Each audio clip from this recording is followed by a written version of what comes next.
ಪ್ರಿಯ ಆಸರೆ ಟಿವಿ ವೀಕ್ಷಕರೇ, ಇದು ನನ್ನ ಸಾಕ್ಷಿ ಕಾರ್ಯಕ್ರಮಕ್ಕೆ ನಿಮ್ಮನ್ನು ಸ್ವಾಗತಿಸ್ತಾ ಇದ್ದೇನೆ. ಅನೇಕ ಸಂಚಿಕೆಗಳಿಂದ ಅನೇಕರ ನೀವು ಸಾಕ್ಷಿಯನ್ನು ಕೇಳಿದ್ದೀರಿ. ದೇವರು ಅವರ ಜೀವಿತದಲ್ಲಿ ಯಾವ ರೀತಿ ಬದಲಾವಣೆಯನ್ನು ತಂದಿದ್ದಾರೆ, ಅವರು ಕ್ರಿಸ್ತನಿಗಾಗಿ ಅವರ ಜೀವಿತವನ್ನು ಸಾಕ್ಷಿಯಾಗಿ ಅವರು ಹೇಗೆ ಜೀವಿಸ್ತಾ ಇದ್ದಾರೆ, ಹೇಗಿದ್ದರೂ ಅವರು ಯಾವ ರೀತಿ ದೇವರಿಗಾಗಿ ಅವರು ಬದಲಾದರು, ದೇವರು ಹೇಗೆ ಅವರನ್ನು ಆ ಜೀವಿತದಿಂದ ಅವರನ್ನು ಬಿಡುಗಡೆ ಕೊಟ್ಟು ಈ ಹೊಸ ಜೀವಿತಕ್ಕೆ ಯಾವ ರೀತಿ ತಂದರು ಅಂತ ಹೇಳಿ ನಾವು ಅನೇಕರ ಸಾಕ್ಷಿಯ ಮೂಲಕ ತಿಳ್ಕೊಂಡಿದ್ದೇವೆ. ಅದೇ ರೀತಿಯಲ್ಲಿ ಇವತ್ತು ಸಹ ಅವರ ಜೀವಿತವನ್ನು ಯಾವ ರೀತಿ ದೇವರು ಮುಟ್ಟಿದ್ರು, ದೇವರಿಗಾಗಿ ಅವರು ಯಾವ ರೀತಿ ಈಗ ಅವರು ಜೀವಿಸ್ತಾ ಇದ್ದಾರೆ ಅಂತ ಹೇಳಲು ನಮ್ಮ ಮಧ್ಯೆ ಬಂದಿದ್ದಾರೆ ವಿಜಯಲಕ್ಷ್ಮಿ. ಸಿಸ್ಟರ್ ವಿಜಯಲಕ್ಷ್ಮಿ, ನಿಮಗೆ ಸ್ವಾಗತ. ನೀವು ವಿಜಯಲಕ್ಷ್ಮಿ ಅವರು, ನೀವು ನಿಮ್ಮ ಊರು ಯಾವುದು ಸಿಸ್ಟರ್? ನಾವು ಇಲ್ಲೇ ಸುಭಾಷ್ ನಗರದಲ್ಲಿ ಇದ್ದೇವೆ, ಉಡುಪಿಯ ಸುಭಾಷ್ ನಗರದವರು. ನನ್ನ ತಂದೆ ತಾಯಿ ಶಂಕರ್ ಕೋಟ್ಯಾನ್ ಅಂತ, ಅಮ್ಮ ಲಲಿತಾ ಕೋಟ್ಯಾನ್. ನಾವು ಇಬ್ಬರು ಮಕ್ಕಳು. ನೀವು ಮತ್ತೆ? ನಾನು ಮತ್ತು ನನ್ನ ಅಣ್ಣ. ನೀವು ಅಂದರೆ ನೀವು ಬಾಲ್ಯದಲ್ಲಿ ಅಂದರೆ ನಿಮ್ಮ ತಂದೆ ತಾಯಿಗೆ ಹುಟ್ಟಿದಾಗ ನಿಮ್ಮ ತಂದೆ ತಾಯಿಯವರು ಅಂದರೆ ತಂದೆ ತಾಯಿಯ ಅಂದರೆ ಅವರ ಉದ್ಯೋಗ ಹೇಗಿತ್ತು? ಅವರು ನೀವು ನೀವು ಹುಟ್ಟುವಾಗ?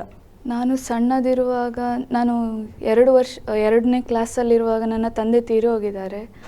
ಆ ಟೈಮಲ್ಲಿ ನನ್ನ ತಾಯಿಯೇ ನಮ್ಮನ್ನು ಓದಿಸಿ ಒಳ್ಳೆ ವಿದ್ಯಾಭ್ಯಾಸ ಕೊಟ್ಟು ದೊಡ್ಡದು ಮಾಡಿದ್ದು. ನಮ್ಮ ಪರಿಸ್ಥಿತಿ ಅಷ್ಟು ಒಳ್ಳೇದಿರಲಿಲ್ಲ. ಆ ಟೈಮಲ್ಲಿ ತುಂಬ ಕಷ್ಟದ ಪರಿಸ್ಥಿತಿಯಲ್ಲಿದ್ವಿ. ಅಂದರೆ ತಂದೆ ಏನು ಕೆಲಸ ಮಾಡ್ತಾಯಿದ್ರು ಆ ಟೈಮ್? ತಂದೆ ಪಾನ್ ಸ್ಟಾಲಲ್ಲಿ, ಸುಭಾಷ್ ನಗರದಲ್ಲೇ ಪಾನ್ ಸ್ಟಾಲ್ ಇತ್ತು, ಅಲ್ಲೇ ಕೆಲಸ ಮಾಡ್ತಾಯಿದ್ರು ಅವರು. ತಾಯಿ ಬೇರೆಯವರ ಮನೆ ಕೆಲಸ ಮಾಡಿ ನಮ್ಮನ್ನು ಸಾಕಿದ್ದಾರೆ. ಅಂದರೆ ನಿಮ್ಮ ಹಾಗಾದರೆ ತಂದೆ ಹೇಗೆ ತೀರಿ ಹೋದ ತಂದೆ ನಿಮ್ಮದು? ಅವರಿಗೆ ಹೈ BP ಇತ್ತು, ಮತ್ತು ಅದು ನರ್ಸ್ ಬೇರೆ ಪೇಷಂಟ್ಗೆ ಕೊಡುವ ಇಂಜೆಕ್ಷನನ್ನು ತಂದೆಗೆ ಹಾಕಿ ಅದು ತುಂಬ ಪ್ರಾಬ್ಲಮ್ ಆಗಿ ಅವರು ತೀರಿ ಹೋದರು.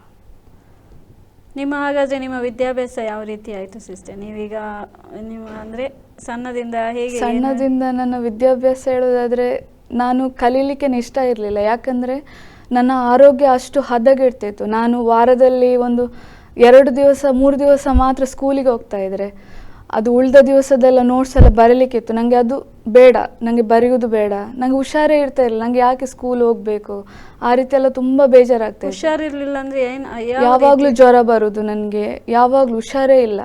ನಾವು ತಿಂದ ಅನ್ನ ಕೂಡ ಹೊಟ್ಟೆಯಲ್ಲಿ ಉಳಿಯೋದಿಲ್ಲ. ಆ ರೀತಿ ನಮ್ಮ ಪರಿಸ್ಥಿತಿ ಇತ್ತು ಆ ಟೈಮಲ್ಲಿ. ಅಂದರೆ ಅಮ್ಮನೇ ದುಡ್ಡು ಸಾಕಿ ಹಾಕಿದ್ರು ಸಹ ನಿಮಗೆ ಸಹ ಹುಷಾರಿರ್ತಾ ಇರಲಿಲ್ಲ? ಇಲ್ಲ.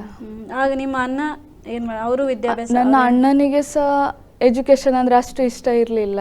ಅವನಿಗೆ ಸಹ ಹೆಲ್ತ್ ಕಂಡೀಷನ್ ತುಂಬ ವರ್ಸ್ಟ್ ಇತ್ತು. ಅವನಿಗೆ ಅಸ್ತಮದ ಸಮಸ್ಯೆ ಕೂಡ ಇತ್ತು ನನ್ನ ಅಣ್ಣನಿಗೆ.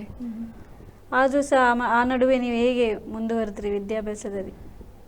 ನಾನು 7ನೇ ತರಗತಿ ನಂತರ ನಾನು ಯೇಸುವನ್ನು ಕಂಡುಕೊಂಡದ್ದು. ಅಷ್ಟರವರೆಗೆ ನನಗೆ ಎಜುಕೇಷನ್ ಬೇಡವೇ ಇತ್ತು. ನನಗೆ ಹೇಳ್ತಾರಲ್ಲ, ಬೇಡ, ಇನ್ನು ಮುಗಿಯಿತು, ನನ್ನ ಜೀವನ ಮುಗೀತು. ಒಂದು ವೇಳೆ ಆ ಟೈಮಲ್ಲಿ ದೇವರು ನನ್ನ ಜೀವಿತದಲ್ಲಿ ಬರೆದಿದ್ದೇ ಹೋಗಿದ್ರೆ ನಾವು ಇರ್ತಾ ಇರಲಿಲ್ಲ. ಈ ಟೈಮಲ್ಲಿ ನಾವು ಎಲ್ಲೋ ಮಣ್ಣಾಗಿ ಹೋಗ್ತಿದ್ವಿ.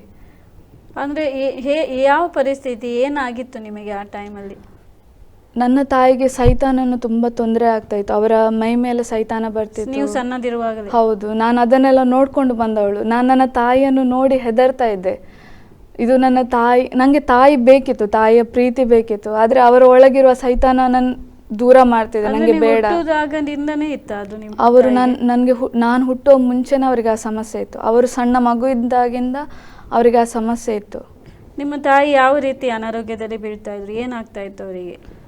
ನಾವು ಹೊರಗಡೆ ಎಲ್ಲಿಯಾದರೂ ಹೀಗೆ ಫಂಕ್ಷನ್ಗೆ ಹೋದರೆ ಅಲ್ಲಿ ಏನಾದ್ರು ತಮಾಟೆ ಎಲ್ಲ ಬಡಿತಾರೆ, ಸೌಂಡ್ ಎಲ್ಲ ಆಗ್ತದೆ. ಆಗ ಅವರು ಕುತ್ಕೊಳ್ತಾ ಇರಲಿಲ್ಲ, ಶೇಕ್ ಆಗ್ತಾಯಿದ್ರು. ತುಂಬ ನಮಗೆ ನಾಚಿಕೆ ಆಗ್ತಾಯಿತ್ತು. ನನ್ನ ಅಮ್ಮ ಅಂತ ಹೇಳ್ಕೊಳ್ಳಿಕ್ಕೆ ನಾಚಿಕೆ ಆಗ್ತಾಯಿತ್ತು, ಹೆದರಿಕೆ ಆಗ್ತಾಯಿತ್ತು. ಏನಾಗ್ತಿದೆ ಆ ರೀತಿಯಾದ ಪರಿಸ್ಥಿತಿ. ಟಮಾಟೆ ಬಾರಿಸ್ತಾ ಇದ್ರೆ ಅಂದರೆ ನೀವು ಏನಕ್ಕೆ, ಅಂದರೆ ನಿಮ್ಮ ಬ್ಯಾಕ್ಗ್ರೌಂಡ್ ಏನಾಗಿತ್ತು ಆ ಟೈಮ್? ನಮ್ಮ ಮನೆಯಲ್ಲೇ ಹಿಂದೂಗಳಲ್ಲಿ ಆ ದೈವಾರಾಧನೆ ನಮ್ಮ ಮನೆಯಲ್ಲೇ ನಡೀತಾ ಇದ್ದು. ನಾವು ಪಕ್ಕ ಹಿಂದೂ ಫ್ಯಾಮಿಲಿಯಲ್ಲಿ ಹುಟ್ಟಿದವರು. ಸೊ ಅದೆಲ್ಲ ಸೌಂಡಿಗೆ ಯಕ್ಷಗಾನ ಆದರೂ ಕೂಡ ನನ್ನ ಅಮ್ಮನಿಗೆ ಆಗ್ತಾ ಇರಲಿಲ್ಲ. ಮದುವೆ ಸೌಂಡಲ್ಲಿ ಆ ಟೈಮಲ್ಲಿ ವಾದ್ಯ ತಬಲ ಎಲ್ಲ ಬಾರಿಸ್ತಿದ್ರು, ಅದು ಸೌಂಡ್ ಕೂಡ ನನ್ನ ಅಮ್ಮನಿಗೆ ಸಹಿಸಲಿಕ್ಕೆ ಆಗ್ತಾ ಇರಲಿಲ್ಲ. ಫುಲ್ಲು ಶೇಕ್ ಆಗ್ತಾಯಿದ್ರು, ಮೈ ಮೇಲೆ ಏನೋ ಬಂದಾಗೆ ಅವರು ವರ್ತನೆ ಮಾಡ್ತಾಯಿದ್ರು. ತುಂಬ ಸಮಸ್ಯೆ ಆಗ್ತಾಯಿತ್ತು ಆ ಟೈಮಲ್ಲಿ. ಅದೇ ರೀತಿ ಮುಂದುವರಿತಾ ಇತ್ತು ಯಾವಾಗಲೂ? ಹೌದು ಹೌದು. ಆಗ ನಿಮಗೆ ವಿದ್ಯಾಭ್ಯಾಸಕ್ಕೆ ಏನು ಸಮಸ್ಯೆ ಆಗಲಿಲ್ವಾ? ತುಂಬ ಸಮಸ್ಯೆ ಆಗ್ತಾಯಿದ್ದು. ಯಾಕೆಂದರೆ ನಮ್ಮದು ಕೂಡ ಆರೋಗ್ಯ ಸರಿ ಇರಲಿಲ್ಲ. ನಾನು ಹೇಳಿದಾಗೆ ನೀವು 3 ಜನ ಇದ್ರು ಸಹ ಮೂರು ಥರ ಹೌದೌದು 3 ಸಮಸ್ಯೆಗೆ ಒಳಗಾಗಿದ್ವಿ ನಾವು.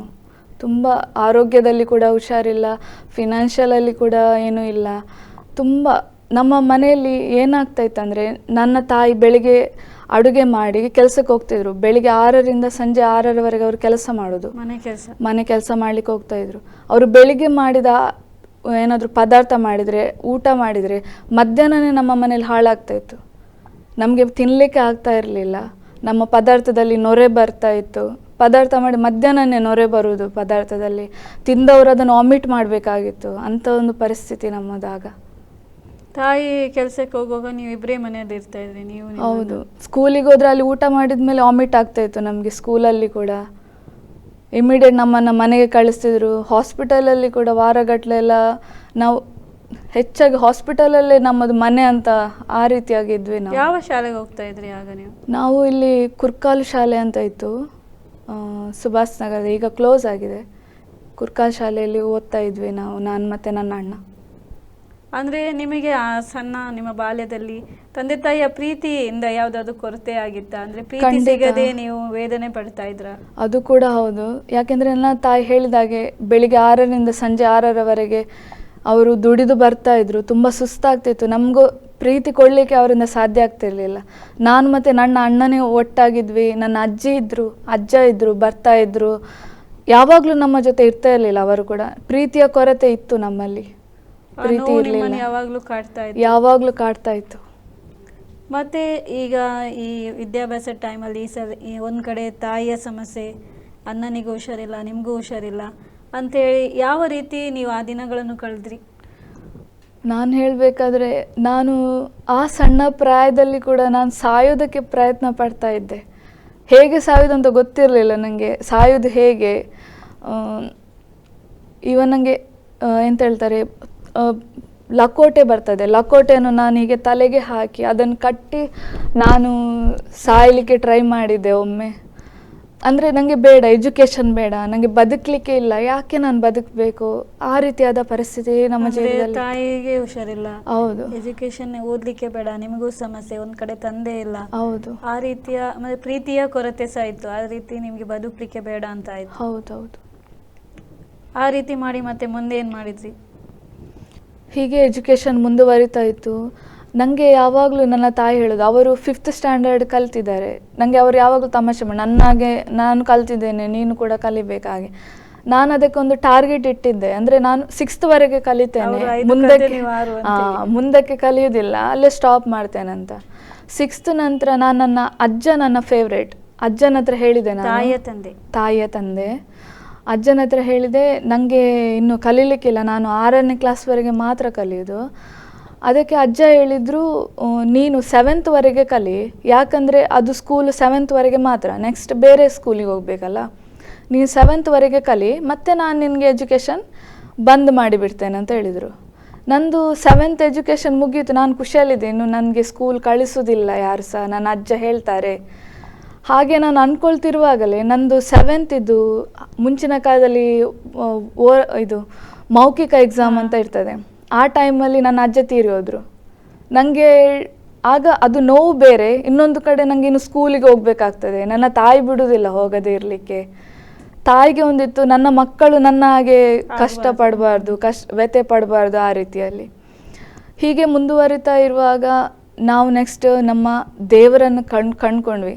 ನನ್ನ ಅಜ್ಜಿ ಇದ್ದಾರೆ, ನನ್ನ ಅಜ್ಜಿ ನನ್ನ ತಾಯಿಯನ್ನು ಬೇರೆ ಬೇರೆ ಕಡೆಗೆಲ್ಲ ಕರ್ಕೊಂಡು ಹೋಗ್ತಾ ಇದ್ರು. ಹಿಂದೂಗಳಲ್ಲಿ, ಹೌದು, ಹಿಂದೂಗಳಲ್ಲಿ ಏನೆಲ್ಲ ಎಲ್ಲ ಕಡೆಗೆ ಹೋಗಿದ್ದಾರೆ, ಎಲ್ಲ ಸ್ಥಳಗಳಿಗೆ, ಫೇಮಸ್ ಆದ ಸ್ಥಳಗಳಿಗೆಲ್ಲ ಕರ್ಕೊಂಡು ಹೋಗ್ತಾ ಇದ್ರು. ಆದರೆ ಅವರಿಗೆ ಅಲ್ಲಿಂದ ಬಿಡುಗಡೆ ಸಿಗಲಿಲ್ಲ, ಎಲ್ಲಿ ಕೂಡ ಬಿಡುಗಡೆ ಸಿಗಲಿಲ್ಲ. ಕೆಲವು ಕಡೆ ಅದೆಲ್ಲ ನನ್ನ ತಾಯಿ ಮೈ ಮೇಲೆ ಬರ್ತಾ ಇದೆ, ಆ ರೀತಿಯೆಲ್ಲ ಹೇಳಲಿಕ್ಕೆ ಶುರು ಮಾಡಿದ್ರು. ನನ್ನ ತಂದೆ ತೀರಿ ಹೋದ್ಮೇಲೆ ನನ್ನ ತಂದೆ ಅವರ ಮೈ ಮೇಲೆ ಬರ್ತಿದ್ದಾರೆ, ಆ ರೀತಿಯೆಲ್ಲ ಹೇಳಲಿಕ್ಕೆ ಶುರು ಮಾಡಿ, ಏನಂತ ಯಾರು ಕೂಡ ಕನ್ಫರ್ಮ್ ಆಗಿ ಹೇಳ್ತಾ ಇರಲಿಲ್ಲ. ಹೀಗೇನಿರುವಾಗ ನನ್ನ ಅಜ್ಜಿಗೆ ನನ್ನ ಫ್ಯಾಮಿಲಿಯಲ್ಲಿ ಒಬ್ಬರು ಆಂಟಿ ಇದ್ದಾರೆ, ಅವರು ಯೇಸುವನ್ನು ನಂಬ್ತಾ ಇದ್ರು, ಅದು ನಮಗೆ ಗೊತ್ತಿರಲಿಲ್ಲ. ಅವರು ನನ್ನ ಅಜ್ಜಿಗೆ ಹೇಳಿದರು, ನೀವು ಇಲ್ಲಿಗೊಂದು ಪ್ರಾರ್ಥನಾ ಕೂಟಕ್ಕೆ ಕರ್ಕೊಂಡು ಹೋಗಿ, ಅಲ್ಲಿ ಅವರಿಗೆ ಖಂಡಿತ ಗುಣ ಆಗ್ತದೆ ಅಂತ. ನನ್ನ ಅಜ್ಜಿಗೆ ಎಂತಾಯಿತು, ಎಲ್ಲ ಕಡೆ ಹೌದೌದು, ನಾನಾಗ 7th ಸ್ಟ್ಯಾಂಡರ್ಡಲ್ಲಿದ್ದೆ. 7th ಮುಗಿದದಷ್ಟೇ. ಅದೇ ಹೇಳಿದೆ, ಅಜ್ಜ ತೀರಿ ಹೋದ ನೆಕ್ಸ್ಟ್ ಇದೆಲ್ಲ ನಮ್ಮದು ಚೇಂಜ್ ಆಯಿತು, ಲೈಫೇ ಚೇಂಜ್ ಆಗಲಿಕ್ಕೆ ಹೋಯಿತು. ಆ ಟೈಮಲ್ಲಿ ನನ್ನ ಅಜ್ಜಿಗೆ ಹೇಳಿದಾಗ ನನ್ನ ಆಂಟಿ ಹೇಳಿದರು ಪ್ರಾರ್ಥನೆ ಕೂಟಕ್ಕೆ ಕರ್ಕೊಂಡು ಹೋಗಿ ಅಂತ. ಹೋದ್ವಿ ನಾವು, ಎಲ್ಲ ಕಡೆಗೆ ಹೋಗಿ ಇದನ್ನು ಯಾಕೆ ಇನ್ನು ಬಿಟ್ಟು ಬಿಡೋದು, ಮಾಡುವ ಇದು ಸಹ ಅಂತ ಹೋದ್ವಿ. ನಾವು ಹೋದ ಮೊದಲನೇ ದಿವಸವೇ ನನ್ನ ತಾಯಿ ಸರ್ಪದ ಥರ ಮಾಡಲಿಕ್ಕೆ ಸ್ಟಾರ್ಟ್ ಮಾಡಿದರು. ಅದೇ ರೀತಿ ನನ್ನ ತಾಯಿ ಹೊರಳಾಡಲಿಕ್ಕೆ ಸ್ಟಾರ್ಟ್ ಮಾಡಿದ್ರು. ನಾವು ಪ್ರಾರ್ಥನಾ ಉಡುಪಿಯಲ್ಲಿ ಒಂದು ಪ್ರಾರ್ಥನಾ ಕೂಟ ಇದೆ, ಅಲ್ಲಿ ಹೋಗಿದ್ವಿ. ಫುಲ್ಲು ಸರ್ಪದ ಥರ ಮಾಡಲಿಕ್ಕೆ ಸ್ಟಾರ್ಟ್ ಮಾಡಿದರು. ಆವತ್ತೇ ನಮಗೆ ಗೊತ್ತಾಯಿತು ನನ್ನ ತಾಯಿ ಮೈ ಮೇಲೆ ಏನಿದೆ ಅಂತ. ನಮಗೆ ಆವತ್ತು ಗೊತ್ತಾದದು. ಅಷ್ಟರವರೆಗೆ ನಮ್ಮ ಲೈಫಲ್ಲಿ ಯಾವ ದೇವರು ಕೂಡ ಅದು ತೋರಿಸಿಕೊಟ್ಟಿರಲಿಲ್ಲ. ಯೇಸು ಕ್ರಿಸ್ತನೇ ಅದು ಆ ದಿವಸದಲ್ಲಿ ತೋರಿಸಿಕೊಟ್ಟದು ನಮಗೆ. ಅಲ್ಲಿ ಹೋದ ನಂತರ ಗೊತ್ತಾಯಿತು ನನ್ನ ತಾಯಿಗೆ ಅದು ಅವರು 4ನೇ ಕ್ಲಾಸಲ್ಲಿರುವಾಗ ಆ ಸಮಸ್ಯೆ ಸ್ಟಾರ್ಟ್ ಆದದ್ದು. ನನ್ನ ಅಮ್ಮನಿಗೆ ನೆನಪಾದದ್ದು ಕೂಡ, ಅದು ಹೇಗೆ ಸ್ಟಾರ್ಟ್ ಆಯ್ತು ಅಂತ ನೆನಪಾದದ್ದು ಕೂಡ ನನ್ನ ಅಮ್ಮನಿಗೆ ಅದೇ ಟೈಮಲ್ಲಿ. ಅವರು 4th ಸ್ಟ್ಯಾಂಡರ್ಡಲ್ಲಿರುವಾಗ ಮನೆಗೆ ಬರುವಾಗ ಒಂದು ಮರ ಇತ್ತು, ಮರದ ಕೆಳಗೆ ಮಲಗಿದ್ರು ಅವರು ಸುಸ್ತಾಗಿ. ಆ ಮರದ ಕೆಳಗೆ ಮಲಗಿದ ನಂತರ ಅವರ ಲೈಫಲ್ಲಿ ಈ ರೀತಿಯೆಲ್ಲ ಸಮಸ್ಯೆ ಆಗಲಿಕ್ಕೆ ಸ್ಟಾರ್ಟ್ ಆಯಿತು. ಎಲ್ಲಿ ಹೋದರೆ ಸಹ ಮೈಯಲ್ಲಿ ಬರುವುದು, ಈ ರೀತಿಯೆಲ್ಲ ಸಮಸ್ಯೆ ಆಗಲಿಕ್ಕೆ ಸ್ಟಾರ್ಟ್ ಆಯಿತು. ನೆಕ್ಸ್ಟು ಇದೆಲ್ಲ ನೆನಪಾಗಲಿ ಅವರಿಗೆ ಆ್ಯಕ್ಚುಲಿ ಆ ಟೈಮಲ್ಲಿ 35 ವರ್ಷದಿಂದ ಅದು ಸಮಸ್ಯೆ ಇತ್ತು. ಅಂದರೆ ಅದು ಅಷ್ಟು ಈಸಿಯಾಗಿ ಬಿಟ್ಟು ಕೊಡ್ತಾ ಇರಲಿಲ್ಲ ನನ್ನ ಅಮ್ಮನನ್ನು. ನಾವು ಪ್ರಾರ್ಥನೆ ಕೂಟಕ್ಕೆ ಹೋಗ್ತಿದ್ವಿ, 1-2 ವಾರ ಇರ್ತಾ ಇರಲಿಲ್ಲ, ಅವರಿಗೆ ಏನು ಪ್ರಾಬ್ಲಮ್ ಆಗ್ತಿರ್ಲಿಲ್ಲ. ನೆಕ್ಸ್ಟ್ ಪುನಃ ಬರಲಿಕ್ಕೆ ಸ್ಟಾರ್ಟ್ ಆಯಿತು. ಅಲ್ಲಿ ಒಂದು ಅಂಕಲ್ ಇದ್ದಾರೆ ನಮ್ಮ ಪ್ರಾರ್ಥನಾ ಕೂಟದಲ್ಲಿ, ಅವರು ಅಲ್ಲಿಯ ಮೇನ್ ಎಲ್ಲ ನೋಡ್ಕೊಳ್ಳುವಂಥವರು. ಅವರು ಒಂದು ದಿವಸ ಪ್ರೇಯರ್ ಮಾಡಿದರು. ಯೇಸುವಿನ ರಕ್ತಕ್ಕೆ ಎಷ್ಟು ಬಲ ಇದೆ ಅಂತ ನಾನು ಆವತ್ತು ಕಂಡುಕೊಂಡೆ. ಅವರು ಪ್ರಾರ್ಥನೆ ಮಾಡಿದರೆ ಏನಂದರೆ, ನಿಮ್ಮ ಮನೆಯ ಸುತ್ತ ಪವಿತ್ರ ರಕ್ತದ ಬೆಂಕಿಯ ಕೋಟೆಯನ್ನು ನಾನು ಹಾಕ್ತೇನೆ, ಯಾವ ಸೈತಾನ ಶಕ್ತಿಗಳು ಕೂಡ ನಿಮ್ಮ ಜಾಗವನ್ನು ಕೂಡ ಮುಟ್ಲಿಕ್ಕೆ ಸಾಧ್ಯ ಇಲ್ಲ ಅಂತ ಪ್ರೇಯರ್ ಮಾಡಿದರು. ಆವತ್ತು ಸಂಜೆ ನಾವು ಮನೆಗೆ ಬಂದಿರುವಾಗ ನಿಜವಾಗಿ ಮುಂಚಿನ ಕಾಲದಲ್ಲಿ ನಾವು ಈಗ ಕೂಡ ಹಾರರ್ ಮೂವೀಸ್ ಎಲ್ಲ ನೋಡ್ತೇವೆ. ನಾವು ಹಾರರ್ ಲೈಫನ್ನು ಫೇಸ್ ಮಾಡಿ ಬಂದವರು, ಅನುಭವಿಸಿ ಬಂದವರು. ರಾತ್ರಿ 11 ಗಂಟೆ ಆಗಲಿಕ್ಕಿಲ್ಲ ನಮ್ಮ ಮನೆಯ ಬಾಗಿಲು ಬಡಿಯೋದು, ಮನೆಯ ಹಂಚಿನ ಮೇಲೆ ಎಲ್ಲ ಕಲ್ಲು ಬಿಸಾಡಿದಾಗೆ ಮತ್ತು ಹೊಯ್ಗೆ ಬಿಸಾಡಿದಾಗೆ ಎಲ್ಲ ಸೌಂಡ್ ಆಗೋದು. ಈ ರೀತಿ ನಮಗೆ ತುಂಬ ಇರಿಟೇಷನ್ ಆಗ್ತಾಯಿತ್ತು. ಯಾವತ್ತು ನಾವು ಯೇಸುವಿನ ಬಳಿಗೆ ಹೋಗಿದ್ವಾ ಆವತ್ತಿಂದ ಸಮಸ್ಯೆ ಒಂದಂ ಏನಂತ ವಿಪರೀತ ಆಗಲಿಕ್ಕೆ ಸ್ಟಾರ್ಟ್ ಆಯಿತು, ಮತ್ತೆ ಜಾಸ್ತಿ ಆಯಿತು. ಯಾಕೆಂದರೆ ನನ್ನ ಅಮ್ಮ ಕೆಲಸಕ್ಕೆ ಹೋಗ್ತಾ ಇರುವಾಗ ಅವರಿಗೆ ಹದ್ದು ಇದೆ ಅಲ್ಲ, ಹದ್ದು ಮತ್ತು ಕಾಗೆ ಅವರಿಗೆ ಇಲ್ಲಿ ನೆತ್ತಿಗೆ ಎಲ್ಲ ಬಡಿಲಿಕ್ಕೆ ಸ್ಟಾರ್ಟ್ ಮಾಡಲಿಕ್ಕೆ ಶುರು ಆಯಿತು. ಅವರನ್ನು ಓಡಿಸ್ಕೊಂಡು ಬರೋದು. ಅದು ಯಾಕೆ ಅಂತ ನನಗೆ ಇನ್ನೂ ಕೂಡ ಗೊತ್ತಿಲ್ಲ. ಹೇಳ್ತಾರೆ ಅದು ಅವಳಿಗೆ ಕಾಣ್ತದೆ, ಸೈತಾನ ಕಾಣ್ತದೆ ಅಂತ ಹೇಳ್ತಾರೆ, ಎಂತ ಗೊತ್ತಿಲ್ಲ. ಅವರಿಗೆ ಹದ್ದು ಎಲ್ಲ ಇಲ್ಲಿ ಬಂದು ಹೊಡೆತಾ ಇತ್ತು, ನಿಜ ಬಂದು ಹೊಡೆತಾ ಇತ್ತು ಅವರಿಗೆ. ಅವರನ್ನು ಓಡಿಸ್ಕೊಂಡು ಬಂದು ಹೊಡಿತಾ ಇತ್ತು. ಅದು ಯೇಸು ನಾವು ಅದು ಪ್ರಾರ್ಥನಾ ಕೂಟಕ್ಕೆ ಹೋದ ನೆಕ್ಸ್ಟ್ ಡೇಯಿಂದ ಸ್ಟಾರ್ಟ್ ಆಗಿದೆ. ನೆಕ್ಸ್ಟು ನಾನು ಅದೇ ಹೇಳಿದೆ, ಅಂಕಲ್ ಪ್ರೇಯರ್ ಮಾಡಿದರು ನಮ್ಮ ಮನೆಯ ಸುತ್ತ ಬೆಂಕಿಯ ಕೋಟೆ, ರಕ್ತದ ಬೆಂಕಿಯ ಕೋಟೆ ಹಾಕಿ. ಆ ದಿವಸ ರಾತ್ರಿ ಕೂಡ ಸಮಸ್ಯೆ ಬರ್ತಾ ಇತ್ತು, ಕಲ್ಲುಗಳು ಬಿಸಾಡೋದು, ನಮ್ಮ ಮನೆ ಬಾಗಿಲು ಬಡಿಯೋದು, ಈ ರೀತಿ. ಒಂದು 11-11:30 ಆಗುವಾಗ ನಮ್ಮ ಮನೆಯ ನಾಯಿ ಜೋರಾಗಿ ಬೊಗಳಲಿಕ್ಕೆ ಸ್ಟಾರ್ಟ್ ಮಾಡಿತು. ಆಗ ನನ್ನಮ್ಮ ಹೊರಗೆ ಹೋಗಿ ನೋಡಿದಾಗ ನಮ್ಮ ಜಾಗದ ಆಚೆ ಒಂದು ದೊಡ್ಡ ಸರ್ಪ ಜಡೆ ಎತ್ತಿ ನಿಂತಿತ್ತು. ಅಷ್ಟು ದೊಡ್ಡ ಸರ್ಪ ನನ್ನ ಅಮ್ಮ ಜೀವಮಾನದಲ್ಲಿ ನೋಡಿರಲಿಲ್ಲ. ರಾತ್ರಿಯಾಗಿ 11:30 ಟೈಮಲ್ಲಿ ಅಷ್ಟು ದೊಡ್ಡ ಸರ್ಪವನ್ನು ಅವರು ನೋಡಿದರು. ನೆಕ್ಸ್ಟ್ ಆ ದಿವಸ ಅಮ್ಮನಿಗೆ ಆ್ಯಕ್ಚುಲಿ ಅವರು ಹೇಳಿರಲಿಲ್ಲ ನಿಮ್ಮ ಮೈ ಮೇಲೆ ಏನಿದೆ ಅಂತ, ಅಂಕಲ್ ಯಾರು ಕೂಡ, ಯಾಕೆಂದರೆ ನಾವು ಹೆದರ್ತಿದ್ವಿ ಅಂತ. ಸೊ ನೆಕ್ಸ್ಟ್ ನಾವು ಪ್ರಾರ್ಥನೆಗೆ ಹೋಗಿದ್ದಾಗ ಅಮ್ಮ ಹೇಳಿದರು, ನನ್ನ ಮೈ ಮೇಲೆ ಸರ್ಪ ಇದೆಯಲ್ಲ ಅಂಕಲ್ ಅಂತ. ಸೊ ಅವರು ಹೌದು, ನಾನು ನಿಮಗೆ ಹೇಳಿಲ್ಲ, ನೀವು ಹೆದರ್ತೀರಂತ ನಾನು ಹೇಳಲಿಲ್ಲ ಅಂತ ಹೇಳಿದರು. ನೆಕ್ಸ್ಟ್ ಈ ರೀತಿ ಆಯಿತು. ನಾನು ಹೇಳಿದಾಗೆ 1-2 ವಾರ ಪ್ರಾಬ್ಲಮ್ ಸಾಲ್ವ್ ಆಗ್ತಾಯಿತ್ತು. ಅಂದರೆ ಮೈ ಮೇಲೆ ಬರ್ತಾ ಇರಲಿಲ್ಲ, ನೆಕ್ಸ್ಟ್ ಪುನಃ ಬರ್ತಾಯಿತ್ತು, ಈ ರೀತಿಯಾಗಿ ಆಗ್ತಾಯಿತ್ತು. ಅಂಕಲ್ ಹೇಳಿದರು, ಇದು ನಿಮ್ಮ ತಾಯಿಯನ್ನು ಹಿಡಿದು 35 ವರ್ಷ ಆಯಿತು, ಅದು ಅಷ್ಟು ಈಸಿಯಾಗಿ ಬಿಡ್ತಾ ಇಲ್ಲ ನನ್ನ ಅಮ್ಮನನ್ನು. ಅದು ಅವರ ಅಂಕಲ್ ಪ್ರೇಯರ್ ಮಾಡಿ ಇದು ಕೌನ್ಸ್ಲಿಂಗ್ ಮಾಡುವಾಗ ಇವರ ಮನೆಯನ್ನು ನಾಶ ಮಾಡಿ ಹೋಗುದಂತ ಅದು ಒಂದು ಹಠದಲ್ಲಿತ್ತು. ಇವರ ಮನೆಯಲ್ಲಿ ಯಾರನ್ನು ಕೂಡ ಉಳಿಸುವುದಿಲ್ಲ, ಆ ರೀತಿಯಾಗಿ ಹಠದಲ್ಲಿ ಅದು ಇತ್ತು. ಸೊ ಈ ರೀತಿ ಆಗ್ತಾ ಇರುವಾಗ ನಮಗೆ ಅಂಕಲ್ ಸಜೆಸ್ಟ್ ಮಾಡಿ, ನೀವು ಕೇರಳಕ್ಕೆ ಒಂದು ಪ್ರಾರ್ಥನಾ ಕೂಟಕ್ಕೆ ಹೋಗಿ, ಅಲ್ಲಿ ಪ್ರಾರ್ಥನಾ ಕೂಟ ನಡೀತದೆ, ಅಲ್ಲಿ ನಿಮಗೆ ಖಂಡಿತ ಬಿಡುಗಡೆ ಸಿಗ್ತದೆ ಅಂತ ಹೇಳಿದರು. ಸೊ ನಾವು ಏನು ಮಾಡಿದ್ವಿ, ನಮಗೆ ಆಗ ಹೋಗಲಿಕ್ಕೆ ಕೂಡ ಹಣ ಕೂಡ ಇರಲಿಲ್ಲ, ಹಣದ ವ್ಯವಸ್ಥೆ ಕೂಡ ಇರಲಿಲ್ಲ. ಅದು ಅಂಕಲೇ ನಮಗೆ ಹಣ ಕೊಟ್ಟು ನೀವು ಹೋಗಿ ಅಂತ ನಮ್ಮನ್ನು ಕಳಿಸಿದ್ರು. ನನ್ನ ಜೊತೆ ನನ್ನ ತಾಯಿಯ ತಮ್ಮ ಮತ್ತು ಅವರ ಫ್ಯಾಮಿಲಿ ಕೂಡ ಇದ್ದರು. ನಾವೆಲ್ಲ ಒಟ್ಟಾಗಿ ಹೋದ್ವಿ. ಅಲ್ಲಿ 1 ವಾರ ಧ್ಯಾನ ಕೂಟ ನಡೀತಾ ಇರ್ತದೆ. 1 ವಾರದಲ್ಲಿ ಹೀಗೆ ನಡೀತಾ ಇರುವಾಗ ಗುರುವಾರ ದಿವಸ ಅಲ್ಲಿ ಉಪವಾಸ ಪ್ರಾರ್ಥನೆ ಅಂತ ಇರ್ತದೆ. ಆ ದಿವಸ ನನ್ನ ಅಮ್ಮ ಯಾವಾಗಲೂ ಎಂತ ಹೇಳ್ತಾರೆ, ಮೇಯಲ್ಲಿ ಬಂದಾಗ ಹೊರಳಾಡ್ತಿದ್ರು, ಇದೇ ರೀತಿ ನಡೀತಾ ಇತ್ತು. ಆದರೆ ಆ ದಿವಸ, ಉಪವಾಸದ ದಿವಸ ಏನಾಯ್ತು ಅಂದರೆ, ಅವರು ಎಲ್ಲಿ ಇಲ್ಲದ ಬಲ ಅವರಲ್ಲಿ ಬಂತು. ಅಂದರೆ ದೊಡ್ಡ ದೊಡ್ಡ ಗಂಡಸರನ್ನು ಕೂಡ ತೆಗೆದು ಅವ್ರು ಬಿಸಾಡ್ತಿದ್ರು, ಅವರ ಕೈ ಹಿಡಿದವರನ್ನು ತೆಗೆದು ಬಿಸಾಡ್ತಾ ಇದ್ರು. ಅಷ್ಟು ಪವರ್ಫುಲ್ಲಾಗಿ ಅವರು ವರ್ತನೆ ಮಾಡ್ತಾಯಿದ್ರು. ಆಗ ಅಲ್ಲಿ ಇದ್ದ ಪಾಸ್ಟರ್ ಹೇಳಿದರು, ನೀವು ಅವರನ್ನು ಮುಟ್ಟಬೇಡಿ, ಅವರನ್ನು ಬಿಟ್ಟು ಬಿಡಿ ಅಂತ. ಅವ್ರು ಎಲ್ಲಿ ಹೋಗ್ತಾರೆ ಅವರನ್ನು ಬಿಟ್ಟು ಬಿಡಿ ಅಂತ. ಸೊ ಅವರನ್ನು ಬಿಟ್ಟರು. ಇವರು ಓಡಿ ಹೋಗಿ ಒಂದು ಶಿಲುಬೆಯ ಕೆಳಗೆ ಅವರು ತಲೆಯನ್ನು ಬಡಿದ್ರು, ಜೋರಾಗಿ ಬಡಿದರು. ಅಲ್ಲೆಲ್ಲ ಕಲ್ಲೆಲ್ಲ ಇತ್ತು, ಕಲ್ಲಿನ ಮೇಲೆ ಅವರು ತಲೆ ಬಡಿದುಕೊಂಡು ಅಲ್ಲೇ ಅದು ಸೈತಾನ ಬಿಟ್ಟು ಹೋಗಿತ್ತು. ಆ ನಂತರ ನಮಗೆ ಆ ಸಮಸ್ಯೆ ಯಾವತ್ತೂ ಕೂಡ ನನ್ನ ತಾಯಲ್ಲಿ ನೋಡಲಿಕ್ಕೆ ಸಿಗಲಿಲ್ಲ. ಆನಂತರ ಕಂಪ್ಲೀಟಾಗಿ ಹೀಲಾದರು ನನ್ನ ಅಮ್ಮ. ನಮ್ಮ ಜೀವಿತನೇ ಬದಲಾಯಿತು. ಅಂದ್ರೆ ಸ್ವಾಮಿ ಅವರಿಗೆ ಪರಿಪೂರ್ಣವಾದ ಬಿಡುಗಡೆ ಕೊಟ್ಟು ಆ ಒಂದು ಸಂತೋಷ ನಿಮ್ಮ ಜೀವಿತದಲ್ಲಿ ತುಂಬಾ ಸಂತೋಷ ಆಯ್ತು. ನನಗೆ ಅನಿಸ್ತು, ನನ್ನ ಅಮ್ಮ ನನಗೆ ಸಿಕ್ಕಿದ್ರು, ನನಗೆ ವಾಪಸ್ ಸಿಕ್ಕಿದ್ರು. ಆ ಪ್ರೀತಿ, ಆ ಹೆದರಿಕೆ ಹೋಗಿ ನನ್ನ ಅಮ್ಮನಲ್ಲಿ ನಾನು ಒಂದಾಗಿದ್ವಿ. ನನ್ನ ಅಮ್ಮ ಮತ್ತೆ ನಾನು ತುಂಬಾ ಕ್ಲೋಸ್ ಆದ್ವಿ. ಅಂದ್ರೆ ನನಗೆ ಹೆದರಿಕೆ, ಪ್ರೀತಿ ನಿಮಗೆ. ಹೌದೌದು, ನನ್ನ ತಾಯಿ ನಂಗೆ ಸಿಕ್ಕಿದ್ರು, ವಾಪಸ್ ಸಿಕ್ಕಿದ್ರು ಅಂತ ತುಂಬಾ ಖುಷಿಯಲ್ಲಿದ್ದೆ ನಾನು.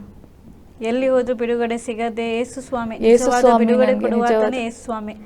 ನಾವು ಹೋಗದ ಸ್ಥಳ ಇಲ್ಲ, ನಾವು ಹೋಗದ ಎಂತ ಹೇಳ್ತಾರೆ ಮಂದಿರ ಇಲ್ಲ, ಎಲ್ಲ ಕಡೆಗೆ ಹೋಗಿದ್ವಿ ನಾವು ನನ್ನ ತಾಯಿಯ ಬಿಡುಗಡೆಗೋಸ್ಕರ. ಆದರೆ ಯಾವ ದೇವರುಗಳಿಂದ ಸಾಧ್ಯವಾಗದು ನನ್ನ ಯೇಸು ಕ್ರಿಸ್ತನಿಂದ ಸಾಧ್ಯವಾಯಿತು. ಆತನು ಸಂಪೂರ್ಣವಾದ, ಹೇಳ್ತಾರಲ್ಲ, ಸ್ವಲ್ಪ ಸಮಯದ ಮಟ್ಟಿಗೆ ಅಲ್ಲ. ಈಗ ನಾವು ಯೇಸುವನ್ನು ನಂಬಿ ಆ ವಿಷಯ ಆಗಿ ಈಗ 17 ವರ್ಷ ಆಯಿತು. ಇಷ್ಟರವರೆಗೆ ನಮ್ಮ ತಾಯಿಗೆ ಯಾವುದೇ ರೀತಿಯ ಸಮಸ್ಯೆ ಇಲ್ಲ, ಯಾವುದೇ ರೀತಿಯ ಎಂತ ಹೇಳ್ತಾರೆ ಆ ಆರೋಗ್ಯ, ನಮ್ಮದು ಕೂಡ ಆರೋಗ್ಯ ಸುಧಾರಣೆ ಆಯಿತು. ಮತ್ತು ನಾನು ಹೇಳ್ತಾ ಇದ್ದೆ, ನಮ್ಮ ಮನೆಯಲ್ಲಿ ಅಡುಗೆಲ್ಲ ಹಾಳಾಗ್ತಿತ್ತು, ಒಳ್ಳೆದಾಗಲಿಕ್ಕೆ ಶುರುವಾಯಿತು. ನಾವು ಊಟ ಮಾಡಿದ್ದು ಸೇರ್ಲಿಕ್ಕೆ ಶುರುವಾಯಿತು. ನನ್ನ ಅಣ್ಣನ ಅಸ್ತಮ ಗುಣ ಆಯಿತು. ಇಮಿಡಿಯೇಟ್ ಅದು ಬಿಡುಗಡೆ ಆದ ತಕ್ಷಣ ಎಲ್ಲವೂ ಕೂಡ ಸಂಪೂರ್ಣವಾಗಿ ಬಿಡುಗಡೆ ಆಯಿತು. ನನ್ನ ಜೊತೆ ಹೇಳಿದೆ, ನನ್ನ ಮಾವ ಕೂಡ ಬಂದಿದ್ರು, ಅಂದರೆ ನನ್ನ ತಾಯಿಯ ತಮ್ಮ ಬಂದಿದ್ರು. ಅವರು ತುಂಬ ಕುಡಿತಾ ಇದ್ರು. ಕುಡಿಯುವ ಚಟ ಎಷ್ಟಿತ್ತಂದರೆ ಅವರು ಬೆಳಿಗ್ಗೆ ಎದ್ದ ತಕ್ಷಣವೇ ಕುಡಿಲಿಕ್ಕೆ ಸ್ಟಾರ್ಟ್ ಮಾಡ್ತಾ ಇದ್ದವರು. ಅವರು ಯಾವಾಗಲೂ ಸುಸೈಡ್ ಮಾಡಲಿಕ್ಕೆ ಟ್ರೈ ಮಾಡ್ತಾಯಿದ್ರು. ಯಾವಾಗ ನನ್ನ ತಾಯಿಗೆ ಬಿಡುಗಡೆ ಆಯಿತಾ, ಅವರು ಕೂಡ ಕುಡಿಯುವುದು ಬಿಟ್ಟರು. ಅವರದ್ದು ಕೂಡ ಸಂಪೂರ್ಣ ಬಿಡುಗಡೆ ಆಯಿತು. ಆ ಸಮಸ್ಯೆಯಿಂದ ನಮ್ಮ ಕುಟುಂಬದಲ್ಲಿ ಕೂಡ ಸಮಸ್ಯೆ ಆಗಲಿಕ್ಕೆ ಸ್ಟಾರ್ಟ್ ಆದದ್ದು. ಆ್ಯಕ್ಚುಲಿ ನನ್ನ ತಾಯಿಗೆ ಬಿಡುಗಡೆ ಆದಾಗ ಇವರು ಕೂಡ ಎಲ್ಲ ಸಮಸ್ಯೆಗಳಿಂದ ಬಿಡುಗಡೆ ಆಗಲಿಕ್ಕೆ ಸ್ಟಾರ್ಟ್ ಆದರು. ಇಡೀ ಫ್ಯಾಮಿಲಿ ನಮ್ಮದು ದೇವರ ಕಡೆಗೆ. ಅಂದರೆ ನನ್ನ ತಾಯಿಯ ಅಕ್ಕ ಇದ್ದಾರೆ, ಮತ್ತು ನನ್ನ ತಾಯಿಯ ತಮ್ಮ ಹೇಳಿದೆ, ಮತ್ತು ನಮ್ಮ ಮೂರು ಫ್ಯಾಮಿಲಿ ಯೇಸುವನ್ನು ನಂಬ್ತಾ ಇದೆ. ಯೇಸುವನ್ನು ಸ್ವಂತ ರಕ್ಷಕನಾಗಿ ನಾವೆಲ್ಲರೂ ಸ್ವೀಕರಿಸಿದ್ದೇವೆ 17 ವರ್ಷದಿಂದ. ಹೌದು. ಆಗ ಯೇಸುವನ್ನು ಅಂಗೀಕರಿಸಿದ ಆ ಟೈಮಲ್ಲಿ ನೀವು ಎಷ್ಟನೇ ವಯಸ್ಸಿನವರಾಗಿದ್ರಿ? ನನಗೆ ಆಗ 12 ವರ್ಷ. ಸಣ್ಣ ಪ್ರಾಯ. ನಿಮ್ಮನ್ನು ಸಣ್ಣ ಪ್ರಾಯದಲ್ಲೇ ಮುಟ್ಟಿದೆ. ಹೌದು. ಯೇಸುಸ್ವಾಮಿಯನ್ನು 17 ವರ್ಷದಿಂದ ನಂಬ್ತಾ ಇದ್ದೀರಿ. ಆ ಯೇಸುಸ್ವಾಮಿ 17 ವರ್ಷದ ನಿಮ್ಮ ಜೀವಿತದಲ್ಲಿ ಏನೆಲ್ಲ ಕಾರ್ಯಗಳನ್ನು ಮಾಡಿದ್ದಾರೆ?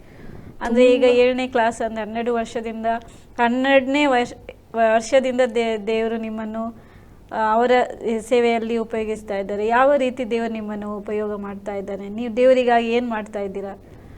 ನಾನು ನಿಜವಾಗಿ ಇದು ಎಲ್ಲ ಆಗುವ ಮುಂಚೆ ನಾನೊಂದು 7th ಸ್ಟ್ಯಾಂಡರ್ಡಲ್ಲಿ ಕಂಪ್ಲೀಟ್ ಆಯಿತು. ನೆಕ್ಸ್ಟ್ ನನಗೆ ಎಜುಕೇಷನ್ಗೆ ಕಲೀಲಿಕ್ಕೆ ಇಂಟ್ರೆಸ್ಟ್ ಬಂತು, ನನಗೆ ಓದಬೇಕಂತ. ನನಗೆ ಯಾವುದೇ 7thವರೆಗೆ ಇಲ್ಲದ ಜ್ಞಾನ ನನಗೆ 8th ನಂತರ ನಾನು ಕಲಿಯೋದ್ರಲ್ಲಿ ತುಂಬ ಹುಷಾರಾಗಲಿಕ್ಕೆ ಸ್ಟಾರ್ಟ್ ಆದೆ. ಎಜುಕೇಷನ್ಗೆ ತುಂಬ ಇಂಪಾರ್ಟೆನ್ಸ್ ಕೊಡಲಿಕ್ಕೆ ಸ್ಟಾರ್ಟ್ ಮಾಡಿದೆ. ತುಂಬ ಎಲ್ಲದರಲ್ಲಿ ಇಂಟ್ರೆಸ್ಟ್, ನನಗೆ ಕಲಿಯೋದ್ರಲ್ಲಿ ಇಂಟ್ರೆಸ್ಟ್, ಕ್ರಾಫ್ಟಲ್ಲಿ, ಆರ್ಟ್ಸಲ್ಲಿ, ಡ್ರಾಯಿಂಗ್ಸಲ್ಲಿ ಎಲ್ಲ ಕೂಡ ಇಂಟ್ರೆಸ್ಟ್ ಬರಲಿಕ್ಕೆ ಸ್ಟಾರ್ಟ್ ಆಯಿತು. ಅಂದರೆ ನನಗೆ ಒಂದು ಹುಮ್ಮಸ್ಸು ಬರಲಿಕ್ಕೆ ಶುರುವಾಯಿತು. ಈ ರೀತಿ ಇರುವಾಗ ನನ್ನ ಪ್ರಾರ್ಥನಾ ಜೀವಿತದಲ್ಲಿ ಏನಾಗ್ತಿತ್ತಂದರೆ, ನನಗೆ ಒಂಥರ ಹೇಳ್ತಾರಲ್ಲ, ನಮಗೆ ದೇವರು ಕೊಟ್ಟದ್ದು ನಾವು ಒಂಥರ ಎಂತ ಹೇಳ್ತಾರೆ, ಗ್ರ್ಯಾಂಟೆಡ್ ಆಗಿ ಸ್ವೀಕರಿಸ್ತೇವೆ ಅಂತ. ನಂದು ಅದು ಅಂಕಲ್ ಹೇಳಿದೆ. ಆ ಅಂಕಲ್ ಯಾವಾಗಲೂ ನನಗೆ ನೀನು ಎಕ್ಸಾಮಿಗೆ ಹೋಗೋ ಮುಂಚೆ ಕೀರ್ತನೆ 20 ಓದು ಅಂತ ಹೇಳ್ತಾಯಿದ್ರು. ಮತ್ತು ನಂದು ಇನ್ನೊಂದು ಅಂಕಲ್ ಇದ್ದಾರೆ, ಅಲೆಕ್ಸ್ ಅಂಕಲ್ ಅಂತ. ಸೊ ಅವರು ನನಗೆ ಕೀರ್ತನೆ 23 ಓದಲಿಕ್ಕೆ ಹೇಳ್ತಾಯಿದ್ರು. ನಾನು ಬೈಬಲಲ್ಲಿ ಓದ್ತಾ ಇದ್ದೆ ಅದೇ 2 ಚಾಪ್ಟರ್, ಮತ್ತು ಯಾವುದು ಕೂಡ ನಾನು ಮುಟ್ತಾ ಇರಲಿಲ್ಲ. ನನಗೆ ಬೈಬಲ್ ಜ್ಞಾನನೇ ಇರಲಿಲ್ಲ ಹೇಳ್ಬೋದು. ಹೀಗೆ ಇರುವಾಗ ಹೇಳ್ತಾರಲ್ಲ, ಒಂದು ಬಡಿದ್ರೆ ಎದ್ದೇಳ್ತಾರೆ ಮಕ್ಕಳು ಅಂತ. ನಮ್ಮ ತಂದೆಯಾದ ದೇವರು ನಮಗೆ ಹೊಡೆದು ಎಬ್ಬಿಸ್ತಿದ್ರೆ ನಾವು ಜೀವಿತದಲ್ಲಿ ಬದಲಾಗ್ತೇವೆ, ಚೇಂಜಸ್ ಆಗ್ತದೆ. ನನ್ನ ಜೀವಿತ ಇದೇ ಆಗ್ತಾಯಿತ್ತು. ನಾನು ಕೀರ್ತನೆ 20-23 ಇದೇ ಓದ್ತಾ ಇದ್ದೆ. ಹೀಗೆ ಇರುವಾಗ ನಾನು ಹೀಗೆ ನಡೀತಾ ಇತ್ತು. ನನ್ನ ಎಜುಕೇಷನ್ ಕೂಡ ಕಂಪ್ಲೀಟ್ ಆಯಿತು. ನಾನು ಗ್ರ್ಯಾಜುಯೇಷನ್ ಮಾಡಿದೆ. ಗ್ರ್ಯಾಜುಯೇಷನ್ ಆಗ್ತಾ ಇರುವ ಟೈಮಲ್ಲಿ ಏನಾಯ್ತು ಅಂದರೆ, ನಮ್ಮ ಫ್ಯಾಮಿಲಿಯಲ್ಲಿ ಸ್ವಲ್ಪ ಪ್ರಾಬ್ಲಮ್ ಆಯಿತು. ಅಂದರೆ ನನ್ನ ಒಟ್ಟಿಗೆ ಇದ್ದವರು, ಪ್ರಾರ್ಥನೆಯಲ್ಲೇ ಒಟ್ಟಿಗೆ ಇದ್ದವರು ನಾವು ಡಿವೈಡ್ ಆದ್ವಿ. ಏನೋ ಒಂದು ಸಮಸ್ಯೆಯಿಂದ, ತಪ್ಪಾದ ಬೋಧನೆಯಿಂದ ನಾವು ಸಪ್ರೇಟ್ ಆದ್ವಿ. ಸಪ್ರೇಟ್ ಆದ ಟೈಮಲ್ಲಿ ನನಗೆ ಅದು ತುಂಬ ನೋವಾಯಿತು. ಅಂದರೆ ನಾನು ಅವರನ್ನು ತುಂಬ ಪ್ರೀತಿಸ್ತಾ ಇದ್ದೆ. ನನಗೆ ಅವರು ದೂರ ಆದದ್ದು ನನಗೆ ಸಹಿಸಲಿಕ್ಕೆ ಆಗಲಿಲ್ಲ. ನಾನು ಎಷ್ಟು ಗೋಳಾಡಿದೆ ಅಂದರೆ, ನನಗೆ ಆ ಸಮಸ್ಯೆಯಿಂದ ಸಂಪೂರ್ಣವಾಗಿ ಬಿಡುಗಡೆ ಬೇಕಿತ್ತು. ನನಗೆ ನನ್ನ ಫ್ಯಾಮಿಲಿ ವಾಪಸ್ ಬೇಕಿತ್ತು. ನನ್ನ ಕುಟುಂಬ ಒಂದಾಗಬೇಕಂತ ನನಗೆ ತುಂಬ ಪ್ರಾರ್ಥನೆಯನ್ನು ಮಾಡ್ತಾ ಇದ್ದೆ. ಹೀಗಿರುವಾಗ ನಾನು ಹೇಳಿದೆ, ನನ್ನ ಅಮ್ಮನ ಅಕ್ಕ ಇದ್ದಾರೆ, ಅವರ ಫ್ಯಾಮಿಲಿ, ಅವರು 3 ಮಕ್ಕಳು ಕೂಡ ಪಾಸ್ಟರ್ಸ್ ಆಗಿದ್ದಾರೆ. ಸೊ ಅದರಲ್ಲಿ ಒಂದು ಅಣ್ಣ ಹೇಳಿದರು, ನಿನ್ನ ಲೈಫಲ್ಲಿ ತಪ್ಪು ಬೋಧನೆ ನೀನು ಕೇಳಿದಾಗ ಯಾಕೆ ನಿನಗೆ ಅರ್ಥ ಆಗಲಿಲ್ಲ? ಯಾಕಂದರೆ ನಿನಗೆ ಬೈಬಲ್ ಜ್ಞಾನ ಇಲ್ಲ. ನೀನು ಮೊದಲು ಬೈಬಲನ್ನು ಜ್ಞಾನ ಮಾಡು. ನಿನಗೆ ದೇವರು ಬಲವನ್ನು ಕೊಡ್ತಾರೆ, ದೇವರು ಜ್ಞಾನವನ್ನು ಕೊಡ್ತಾರೆ, ಜ್ಞಾನವನ್ನು ಅವರು ಅನುಗ್ರಹಿಸ್ತಾರೆ ಅಂತ. ಸೊ ಆವತ್ತಿಂದ ನಾನು ಬೈಬಲನ್ನು ಓದಲಿಕ್ಕೆ, ನಿಜವಾಗಿ ನಾನು ಬೈಬಲ್ ಓದಲಿಕ್ಕೆ, ಹೌದು, ಆಗಿನಿಂದ ನಾನು ಬೈಬಲ್ ಓದಲಿಕ್ಕೆ ಸ್ಟಾರ್ಟ್ ಮಾಡಿದೆ. ದೇವರ ಅನೇಕ ವಿಚಾರಗಳನ್ನು ನಾನು ಆವತ್ತಿಂದ ಕಂಡುಕೊಂಡೆ. ಹೀಗೆ ಯಾವಾಗ ಡಿಗ್ರಿ ಓದ್ತಾ ಇರಬೇಕಾದ್ರೆ? ಹೌದೌದು.